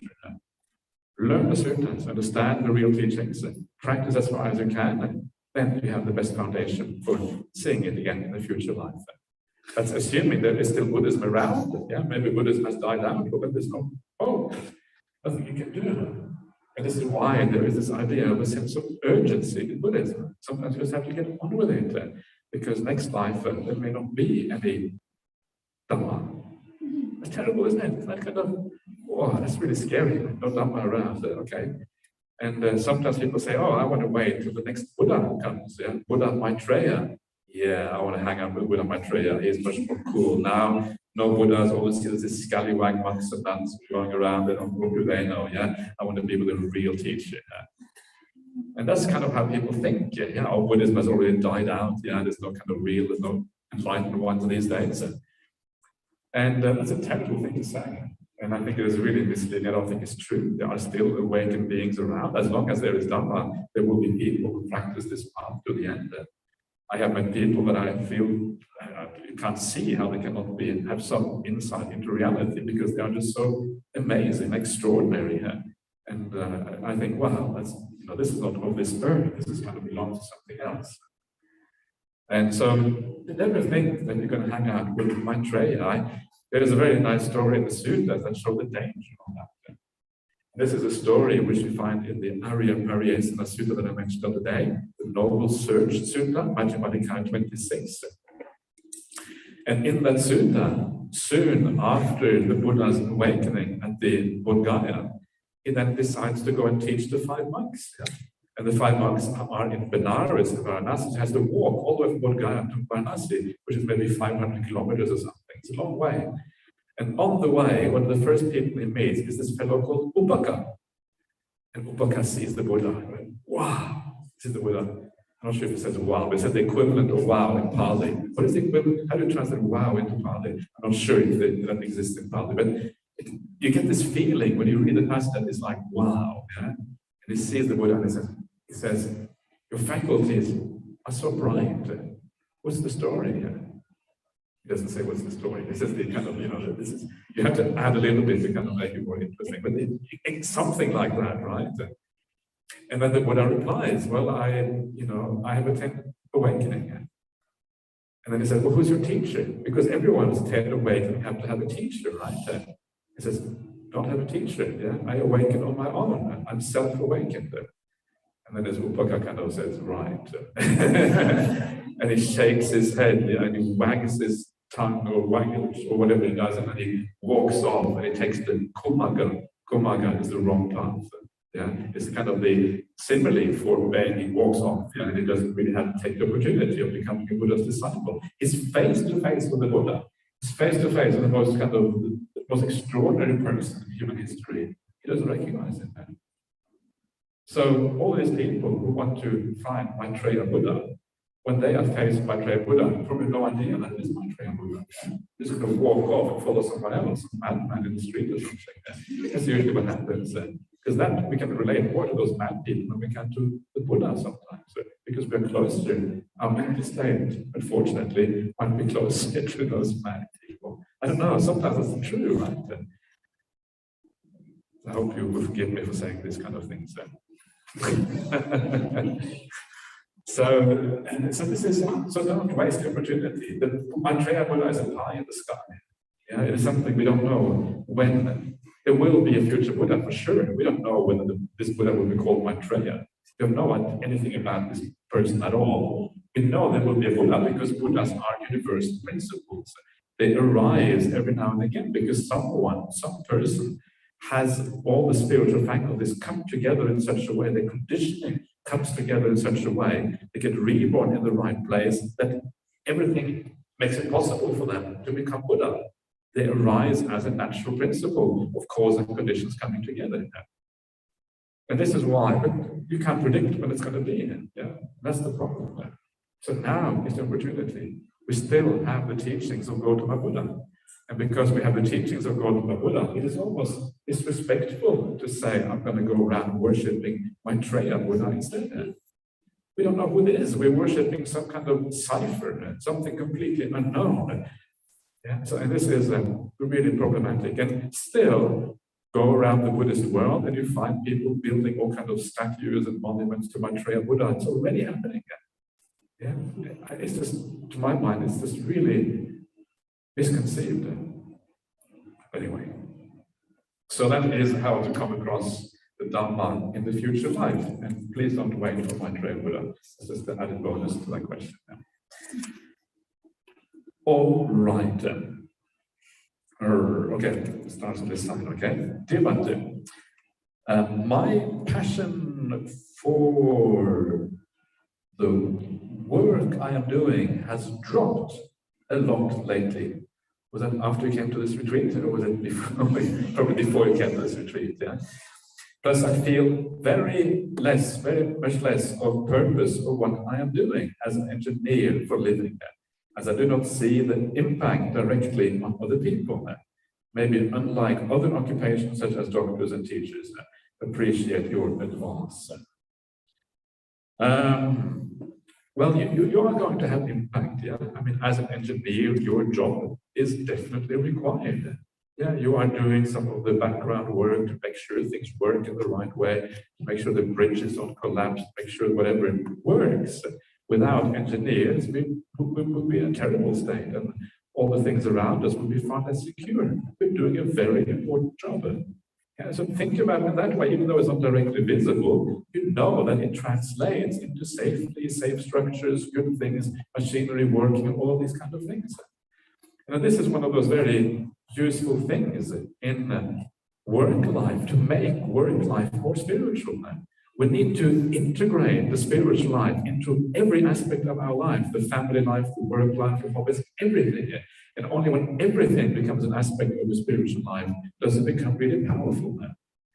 So the way to think about work life, one way, what I would suggest is to think of your work life as a kind of generosity, as a kind of helping the world. You're doing this to help things stand up, structure stand, mechanical engineering to make machinery work, computer science to make the computers work properly. This is helpful for the world to do that. And so put your best into it. Think of the customers and the people who use these things that you do. I'm doing this for you. You don't need to see these people, you just feel it within you. I'm doing this for all of you. I'm there who will use these things that I'm helping to create. So that's for the customers. And then you think about your fellow workers, right? You're working in a company as well, presumably. And then your fellow workers, well, you treat them well. You work with them in a team way instead of kind of competing with each other. You work together in a way which is in harmony and works well. Treat your co-workers in a good way. And then it also creates a better atmosphere just within the company. But by making that a kind working environment, you're building up spiritual qualities right there in the company. Think of your customers, think of your co-workers, think of how you're contributing. Put something extra into that work, put some heart into your work, not just your brains. And as you do that, it will be far more powerful in giving you some spiritual uplift in your life. Sure, you have to work to make a living, so of course you do it for the money, but don't just do it for the money. Do it for something more. Do it because it's something beautiful to do. I must admit, one of the great things I love about the monastic life is that everything we do is for charity. I don't get paid a cent for the things I do. And if sometimes there are donations given, I usually give them to other places. I don't usually go to our monastery in Perth. I usually donate it to other places. Just before I came here, I got 2 very large donations coming through. Altogether, something like $25,000, something like that. And I gave it away straight away. I didn't even ask where to give it away. I asked Ajahn Brahmali, where should this money go to? Because it's nice not even to have a say in where they go. And he said, oh, why don't you put it there? I said, sure, and that's where they went. So, and that's beautiful, right? It's really nice. So when I do anything, I always do it for charity. I do it for the benefit of other people. When I sit here, when I give these talks, I try to, how can I be of best service for you and also for myself while I give these talks? When I go back to Bodhidharma Monastery and help with the building work, I think of building the kutis, think of the monks who might stay there. How can I put the best effort into building these kutis? No one is going to pay a cent for building it. But actually, it is more enjoyable to do the building work when you're not paid a cent. It's much more fun to do things for charity than it is to do things for a salary.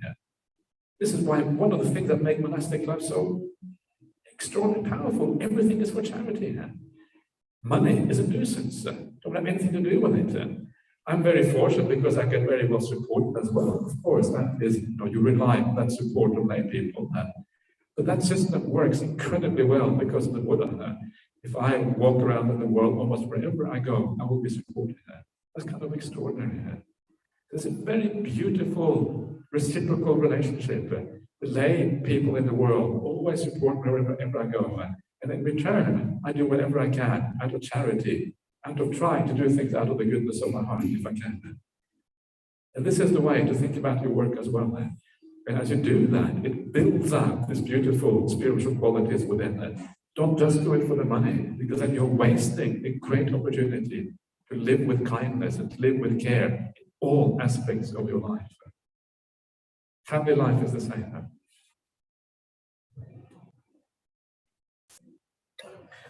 All right. So this is from Zoom. Okay, this is yesterday's Zoom, I think. So you speak about not planning being in the present. Maybe I said that, okay. But as a layperson, I find it difficult not to plan at all, or where you only refer to meditation. Thank you for your great teachings from Zoom. Well, it's okay to plan. Sometimes we need to plan, and you're quite right. Are you there on Zoom? Yes, yeah, okay.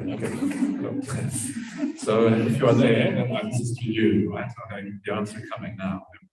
So the point is that very often when we think about things, or we plan, or we proliferate, or paṭicca, as it's called in the suttas, it is not so much that we plan, it's more like the mind is going on empty, running around, going over the same thing again and again. That is not real planning. Real planning is to sit down and say, okay, now I'm going to plan. I'm going to decide what do I need to bring with me when I come to Belgium. Actually, I don't plan that at all. I just kind of whack together a bag and walk off. It takes 5 minutes. But anything, if you have to go somewhere or do something, yeah, you need to plan a little bit. So plan deliberately. Don't allow your mind to proliferate around those things. That is the difference. When you are deliberate about the planning, then it is not called paṭicca because you're doing it deliberately. It is only when the mind is running on empty, you can't stop it. That is where the problem arises. So those are two different things, right? So plan in the right way. Don't plan in the wise way, not in the foolish way. So, all right.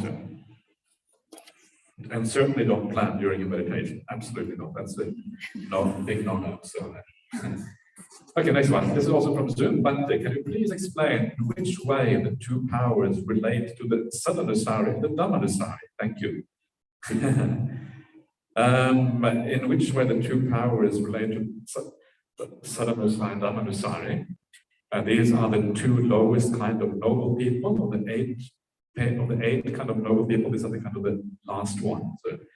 You're going to have to go a fairly high degree of purity to become a sutta-nusari and Dhamma-nusari. I would say you quite likely need some kind of samadhi. Do you need jhana? Maybe not, but you need a very peaceful mind at the very least. You need to have some sense of the reality. Yeah. So I would say you have to certainly do the paṭicca-samuppāda, the reflection power, and you have to take that to the point where your mind is pretty free of defilements. And you also have to do the bhavana, the power of meditation, yeah, which then takes you to a fairly profound degree of stillness before you can become any of these things. That's what I would say. Sutta-nusari sounds easy, yeah, the faith follower. It sounds like all you have to do is have faith, but actually it is more than that. It also, both of these are a mixture of faith and insight, maybe a little bit more for one than the other. That's how I understand these things. Okay, I'm going to now come on to the latest questions. So, okay, this is good. We're actually kind of making our way through these things. So, from Zoom again, Bhante, can you please explain the interconnection between the practice of anapanasati and the awakening factors? Does one shift between the intentional observing of the breath and the noticing of a kind of natural arising of the awakening factors? Okay, that's a good question. But basically the answer is that anapanasati is the practice of the awakening factors. Yeah? If you put the anapanasati sutta, anapanasati is mindfulness of breathing, in case you don't know. So mindfulness of breathing, if you take that sutta in the Majjhima Nikaya, number 118, that is the main teaching on the mindfulness of breathing. You put that next to the awakening factors, they map onto each other very nicely. Yeah, they're very closely related to each other. So as you develop the mindfulness of breathing in the right way, the awakening factors are developed as well. It goes together. So in a sense, what you do when you watch the breath is that you can feel at the same time. You feel the bliss with the breath. Yeah, they're not two separate things. They arise together. Yeah? Of course, the stronger the bliss, the more the breath fades into the background. The bliss becomes more prominent.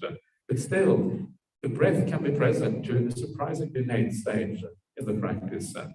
Often fading in the beginning, it is more prominent, then it fades in the background, but it's still a kind of anchor at the end of the day. If you lose your way, you don't know what to do next, the breath still can function as a kind of anchor, even at very deep stages of this samadhi that you achieve through mindfulness of breathing. And then, of course, you come to the point, stage number 12. Anapanasati Sutta has 16 stages. Stage number 12 is called Vimocha Chitta, liberating the mind. And that is the final stage, the point where you go into samadhi, you go into jhana states. Yeah? At that point, you don't really do anapanasati at that point because the breath is completely gone. That is where you attain the two last factors of the 7 factors of awakening. So they grow together, and you are aware of them basically together as they grow in this way.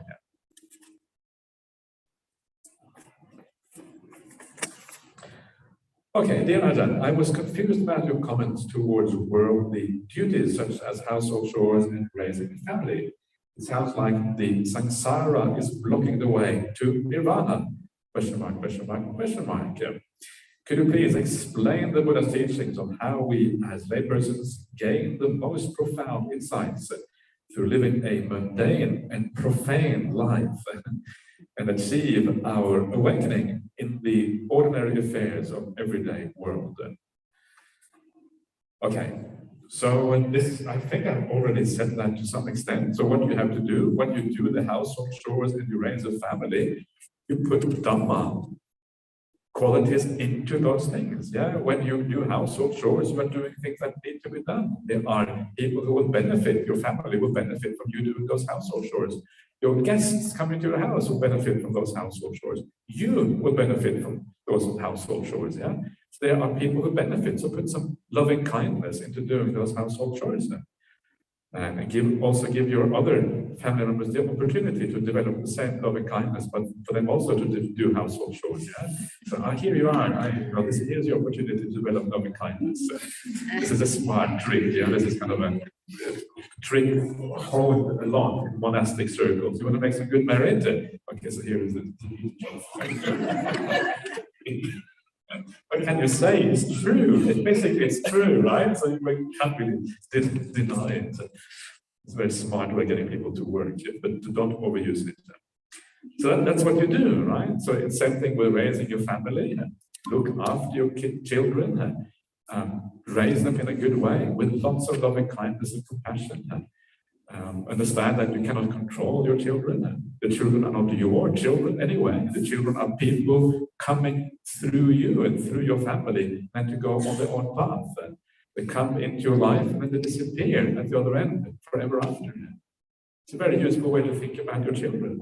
They come unbidden, and suddenly they arise in your life and they go and disappear again afterwards. It's like this temporary connection you have with these people, and you call them children. That's really all it is. That's a very useful way of thinking about it because it means you're attached much less. Very hard not to attach to your children. It's a very powerful attachment. I don't really know because I've never had children, but I get that feeling. Yeah, when my mother wants to see me all the time. I don't really know why, but that's what she wants to see me. So I go and see her. I mean, of course, I have some attachment to her as well, but it's not super strong. Yeah, I can deal with that quite easily. So children are always more attached to the kids than the kids are to their parents. So remember, they come into your life, and when they come into your life, they come with an existing personality. This again is very useful to remember. This is where the ideas of rebirth become so powerful. It makes you look at people and the whole world in a different way. And because they come with an existing personality, and personalities are very sticky, they are very strong habits of mind, that your ability to form your child in a certain way is very, very limited.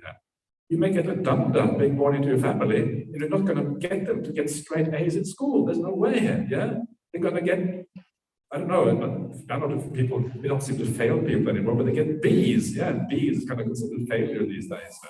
Get straight A's, and they can stress them out. They haven't got the ability. Let them be, relax. They already, you can only do so much for your kids. Don't stress them out. What is more important, getting A's or being happy? It's obvious, right? Who cares about those blooming A's anyway?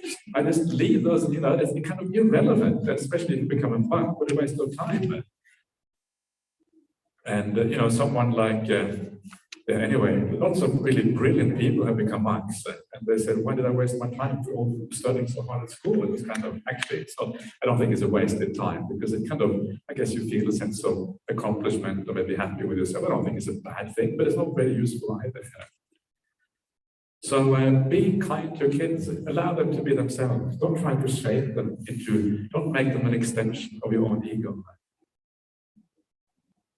That's what we do very often. Yeah? The kids are an extension of our own ego. If our kids misbehave in company, we feel bad because it's my kid. It looks like I haven't brought up the kid properly. We feel bad. And then you get angry with the kid, but actually you are the one who has the problem because you're the one who feels bad. Yeah, this is kind of the problem with making the kids the extension of our ego. We want our kids to behave in a certain way so we can feel good. That's what I mean by vested interest. Yeah, don't have a vested interest. Allow your kids to be. Allow them to go their own way. If they disappoint you, it's because you had the wrong appointment in the first place. Be appointed, don't be disappointed. So, yeah, this is kind of, I know this is hard. It's easy to say, difficult to do, right? But it's a very useful way to think about things. And it allows you to let go a little bit of these young people coming into your life. And then they disappear out the other end. Yeah? And they're not going to call when you want them to call. They're going to do all these kind of things. So just your job is just to be kind, just like you're kind with everyone else in the world. Just like you're kind with strangers. One of the greatest acts of kindness is kindness to strangers. Because when we are with strangers, there's no vested interest. We don't expect very much in return. Yeah? So give €1 to the beggar on the street. Don't ask how they're going to spend that money. Assume that they are okay. If you know that they are dodgy, you don't give it. But if they are just an ordinary beggar, give €1 to them. Give them £1, give them $1, whatever it is. Simply as an act of kindness. Sometimes that's a beautiful thing to do. Yeah, many of these people are people with tremendous problems in their life, with mental illnesses. It is well known that beggars often have really, really hard lives, and they have become beggars for a reason, homeless for a reason. Give them some support. And don't ask too many questions. Do they really deserve it? Don't be too cynical in the world. Yes, some of them will abuse your generosity, but many will not. It's worthwhile for those who don't. Be kind to strangers. It's a very powerful thing because there's no vested interest there. Say hello to a person randomly in the street. And sometimes it is really nice. And if they don't respond, okay, you haven't lost anything. Don't expect a response. Just do it because it's kind of cool to say hello to strangers. And we can do little things like this. And it's kind of, it's really fascinating. And I have to be careful in Norway. In Norway is a country you don't say anything to strangers, right? If you speak to strangers, it's like, whoa, what's going on? That's really, I mean, you are Finnish, so, even in Finland, even worse, right? And Finland is absolutely no to speak to strangers. So sometimes you can do that anyway. And you say good morning to a stranger. It's kind of nice. You're a little bit shocked. And then, okay, say good morning back, maybe. So, yeah. So do your very best in lay life, yeah. And as you do that, as you build up all of these good qualities, you are creating the foundations for everything else. This is the foundation for the whole path, yeah. This is really where the hard work is to be put in there. It is little things in daily life, little things and ordinary things that we have to do. That is where you build up something special within that. Then when you sit down on the meditation seat, it's just going to happen because you already feel really good about yourself. You've been living your life well. And then, as you do that, you gradually achieve what you call awakening. Awakening here is a gradual process. You see more and more clearly as you go along. It's a gradual awakening, and then a final big bang at the end, which makes you awaken properly. That final big bang, don't go looking for that. Instead, just go looking for the gradual awakening when you get more clarity in your life. That is sufficient to keep you happy. If you get to the big bang, then wonderful. If you don't, that's okay. I'm just going to carry on a little bit more if you don't mind. Just to finish off this question, only a few questions left, and you're very welcome to walk out at any time, just to let you know. Dear Ajahn, when are you meditating with all of us? That would be wonderful. Like maybe I will come out for some meditation. We'll see what happens. But yeah, we'll keep that in mind. Okay, Ajahn, when the Buddha addresses his disciples as bhikkhus, does that mean that in all the suttas, the most senior person in the audience was a bhikkhu, or is a bhikkhu by definition senior to any bhikkhuni who may have been in the audience? It's a good question. It may be that the Buddha regarded the bhikkhus as kind of his primary disciples, yeah, because he ordained bhikkhus first. There were probably always many more bhikkhus than there were bhikkhunis in the old days, because the bhikkhus Sangha started many years before the bhikkhuni Sangha. And the bhikkhus would always have been around. The bhikkhunis would come maybe once a fortnight to get a vada, an instruction about all the rites. So I think it would have been very rare that there were bhikkhunis who were senior. But there are suttas where the Buddha seems to addresses the Sangha as bhikkhus and bhikkhunis. He says both, yeah, bhikkhus and bhikkhunis.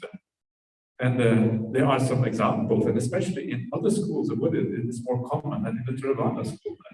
So, for example, if you go to the Satipatthana Sutta of the Sarvastivadin school, and it exists in Chinese translation, in the Chinese Tripitaka, in the Sarvastivadin version of the called the Madhyama Agama in Sanskrit, and you find a parallel to the Satipatthana Sutta, and in that sutta, the Buddha says bhikkhus and bhikkhunis. Yeah? So sometimes, at the very least, maybe when the bhikkhunis were there, maybe he would use both rather than actually, So it's hard to know. It is quite possible then that the suttas have been redacted in such a way that the bhikkhunis have been taken out, left over the bhikkhus. It's possible. Maybe the Buddha always said bhikkhus and bhikkhunis if the bhikkhunis were there. It's very hard to know, yeah, because one of the problems with the suttas have been redacted by redactors, by editors who decided what was going to be retained. The most important part of all the suttas is the actual word of the Buddha. That is what the monastics would have listened to when they were listening to the suttas. And the material which is outside, the introductory material and the concluding material of every sutta, that was added later on. It was added during the first council, that sort of thing. We know that because that's what it says in the first council. Venerable Mahakassapa asked Venerable Ananda, well, this particular sutta, where was it spoken? Who was it spoken by? And then the sutta comes afterwards. So this was information added later on. And then they had to decide what information are we going to add. So quite possibly that's why the bhikkhunis have kind of fallen out, because they decided that wasn't really required information or something like that. So it depends on so many things, and it's hard to really know exactly how these suttas were expressed at the earliest time. They are very kind of stylized, they're very standardized passages throughout, and there probably was more variety in the early days. Redaction has been happening in these things. So I wouldn't read too much into those things. And I don't think there is any kind of final answer to that question. And I think, like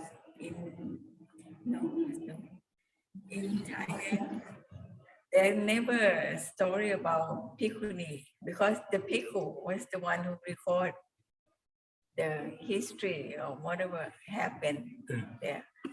So that's what, there's no bhikkhuni mentioned in the Thai history. But at the one temple in Bangkok, I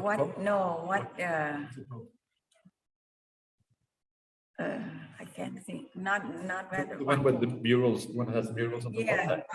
Yeah. There's a bhikkhuni picture, not picture. The murals on the wall. I've seen that. I've seen it. What's it called? Somebody wants. What?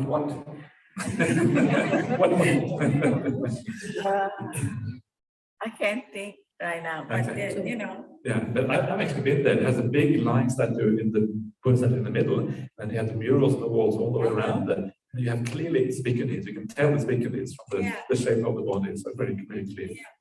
Yeah, but it never anything written about them. mentioned on history, because the bhikkhu was the one.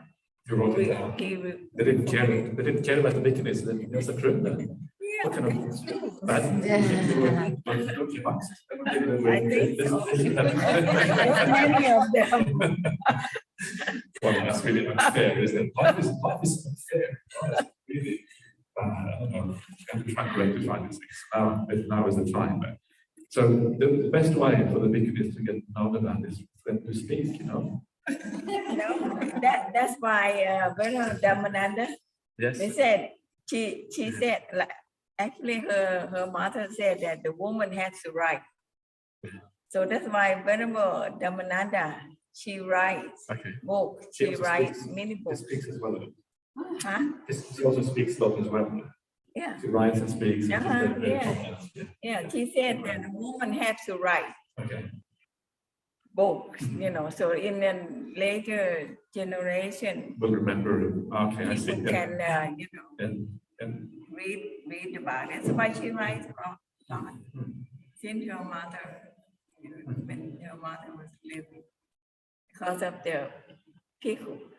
Okay, good. And okay, good. So, all right, let's just finish on the last two questions for tonight. There's one more online, yeah? Okay, okay, good. I'll, okay. Dear Ajahn, please forgive God for thinking he or she or it created this part of the universe. On Zoom 0308, Ajahn Brahm told about this very powerful being who came straight from the Dhamma realms, but had no recollection of that.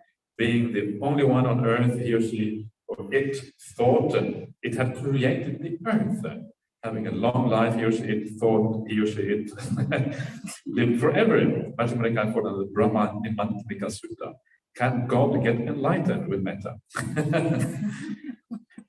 Well, these gods are slightly different from the gods I was talking about. Because these gods here are the kind of the Buddhist ideas of gods. They are temporary. They only last for a while, and they disappear. Can they get enlightened?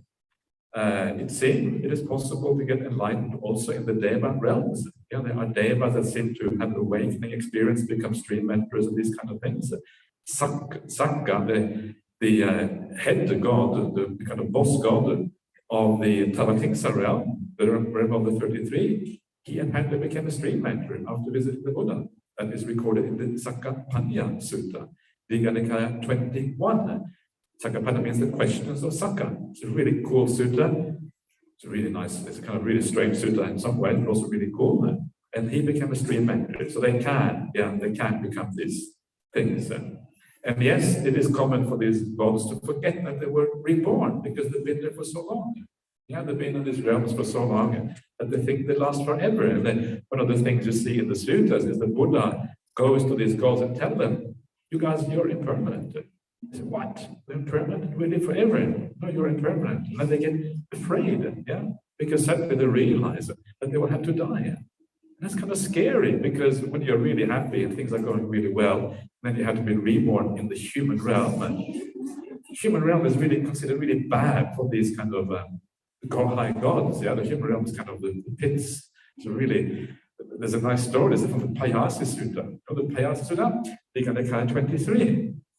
It's really worthwhile having a read of the Payasi Sutta. It's about this prince, Payasi, and he doesn't believe in rebirth. So he goes to the monk called Kumara-kassapa. Kumara-kassapa means Kassapa, the boy, or something like that.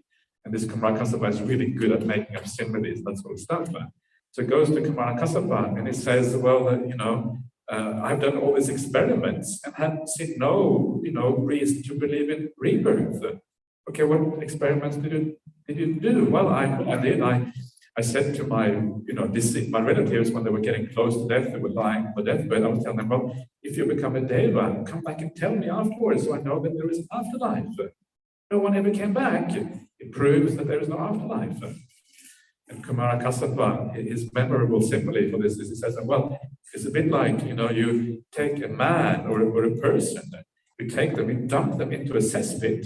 Cesspit is like, all kind of terrible stuff, really bad stuff. And you pull them out of the cesspit and then you clean them up, and you wash them and you put them into nice clothes and get them perfume and everything. Would that person go back into that cesspit afterwards? That's like being reborn in the human realm. You wouldn't go back into the cesspit, This is the simile in this sutta. So it's kind of, if you are a god, you don't really want to be reborn as a human again afterwards. So that's why they get so fearful, and they might become humans. Or worse, if they have a really bad day, I suppose. Anyway, I hope that wasn't too harsh. So the PS on the back. It is so nice to hear and see your human vehicle live. Okay, thanks for all your enthusiastic teachings. I only knew you from internet realm, which you got the status with. Okay, that's very nice. It is nice to actually be in person. I also like it, prefer it a lot. It's nice to be able to see people. Zoom is just too distant. Have no sense for the people to see this face. Sometimes I just turn off the whole screen and I don't even see anything, because sometimes I find that easier than to talk to some, especially when sometimes people do all kind of things on Zoom and they kind of stop listening to your talk and start vacuuming the carpet or something like that. or the kids start playing. There's so much disturbance going on. You completely forget what you're supposed to talk about, right? It's very difficult to speak to an audience that is not interested in what you're talking about. And sometimes I've done this. Sometimes I have been at interfaith meetings. There we had people who were Muslims, Christians, atheists, and everything, under the sun, maybe a couple of Buddhists as well. And then I start to give a talk, and I kind of present some Buddhist ideas, and everyone is like, mobile phone. After a while, you really lose your train of thought, because no one is really interested in what you're saying anyway. What's the point of talking, right? If there's no point of talking, it's very hard to keep your interest going. Okay? It's really, but also it's like a challenge at the same time, and I kind of enjoy these challenges.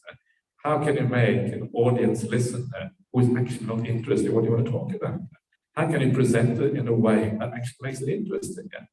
It's a very interesting challenge, because it's by thinking of these kind of things that you think, what is it about Buddhism that really is the draw card? What is it that the Buddha said that is so extraordinarily amazing? How can I get these people to see this? For me, it is bleeding obvious. This is the meaning of life. What else are you going to do? But for these people, obviously not. So how can I get that across? And this is very fascinating, because this has to do with the ability to teach in a way that actually it draws people in. You don't want to talk to the same crowd all the time, those who already are Buddhists. You want to draw in some new people as well. So how do we do that? How do we market this teaching in a good way? What I mean, it's actually important. And when I read the suttas, you read about the happiness and all the things that are available on this path. I always wonder, how come not everyone is a Buddhist? Surely everyone should be a Buddhist, right? When you see the suttas, but actually they're not. So what is missing? And that's a very useful way of thinking about things. Sometimes we need to teach the Dhamma in new ways, in ways that actually captures people's attention. Think, wow, is that what it's about? How come I'm not a Buddhist? I am a Buddhist. Okay, let's get going. All right. So let's go on to the second last one. The Buddha has taught 5 ways to remove resentment towards people. How about resentment towards objects and things? I think that's kind of included, but I think resentment towards objects and things is kind of easy. Objects and things.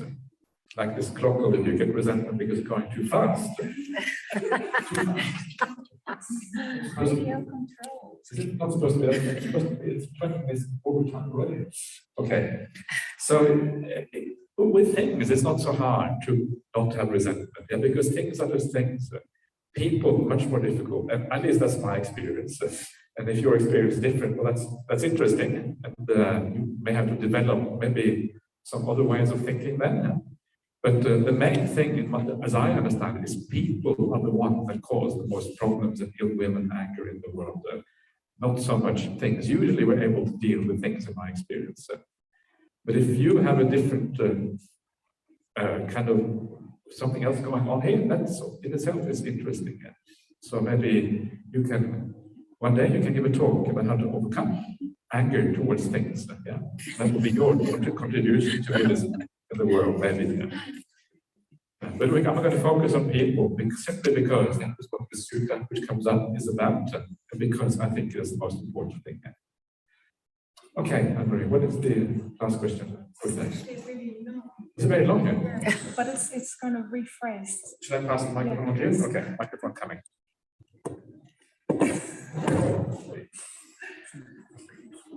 Oh, thank you. Okay.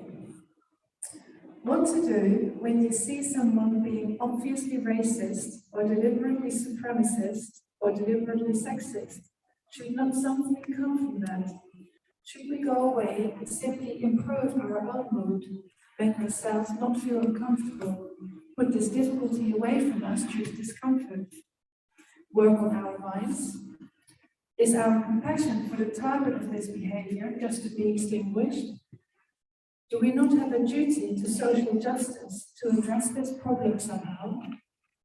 As the situation goes beyond our own self and our own sphere of thinking, spirit, or kaya, in other words, do we not have a responsibility to speak out for the larger good? Surely this is not just about us and our individual comfort. Are we saying that Martin Luther King, for example, should not have done this work, or the countless women who have tried to be heard regarding the suppression of their holy inner spirits? So I can understand being in the right place to make this sort of statement. But what if we are not entirely there? Should we only speak out when we have reached some sort of perfection? Is there not a more urgent need to speak up? If so, how can this be done? What if we speak up imperfectly, but nevertheless address the matter at hand? Speaking plainly and simply, without anger, but stating the truth of the supremacy or whatever. But stating the truth of this supremacy or whatever. We are surely not just talking about personal peace. Okay. All right. So the answer to all of these kind of things, whether we should do A or we should B or whatever, the answer is always you should do things from the right motivation. That is what is the most important thing. You should not give up your own spiritual practice to sort out the whole world. Because if you're going to sort out the whole world first and then do your spiritual practice, you're never going to do any spiritual practice because the world is not sorted outable. This is the nature of the world, is that there's always going to be problems. This is the whole point of the idea of samsara, is that there is no solution to the problems of the world. And because there is no solution, if you wait for the solution before you practice your spiritual practice, you're never going to have any spiritual practice in your life. So yes, you can speak out. It's not wrong to speak out. Certainly, it is a good thing to speak out even, but it's only good if you do it in accordance with the right motivation. That is the most important thing. But for many people in the world, the kind of social idea of social justice comes before the spiritual path. And because it comes before the spiritual path, it is okay to speak out with anger. It's okay to speak out with all kind of negative defilements, which often just tends to make the problem worse, frankly, and very often does. So this, you should always put the spiritual practice at the top. And everything else should be subsumed under the spiritual practice. Yeah, your family life, your work life, your social justice, activism, whatever it is, everything should fall in under that. And if you do your social justice activism in a good way, according to the ideas of kindness and care and all of these kind of things, it will be beneficial for the world at large and also beneficial for your spiritual practice. So everything, instead of asking whether this is good and this is bad, or we should do this or that, we should always ask where we're coming from. What is the motivation? What is the driving force in our things? Then you are on the right track. So by all means, be a social justice warrior even, join Extinction Rebellion. I have a lot of sympathy for groups like Extinction Rebellion. I think it's really cool that people kind of dare, as a spider efforts, dare to do things that are really crazy because they believe in something very deeply. I think that's really admirable in some ways. And many people disagree with them about that, but personally, that's what I find. And I find it's really admirable people really stand for something. And I think it's great that if you kind of want to do social justice work, wonderful. But do it in the right way. Do it with peace in your mind. Do it with kindness in your heart. Help the world go forward. help the victims of social injustice, but also help the perpetrators. Because very often people who are perpetrators of who are sexist or racist or whatever, they have a problem. Yeah? They have some hurt inside, and then they hurt others because they hurt, and it kind of carries on forever. So we need to help everyone. And if we get angry with people, often we don't resolve the issues. But if we prove that we care for everyone, then maybe there's a chance we can resolve these things, at least a little bit. We're never going to resolve them completely, because the nature of samsara is that this carries on, unfortunately. Anyway, that is all for tonight. And I wish you all a wonderful night. I've gone a little bit over time, unfortunately, but I'm sure you will forgive me for that. Have a good night, and we'll see you back again tomorrow morning. Let's finish off the day with the paṭicca-samuppāda as usual.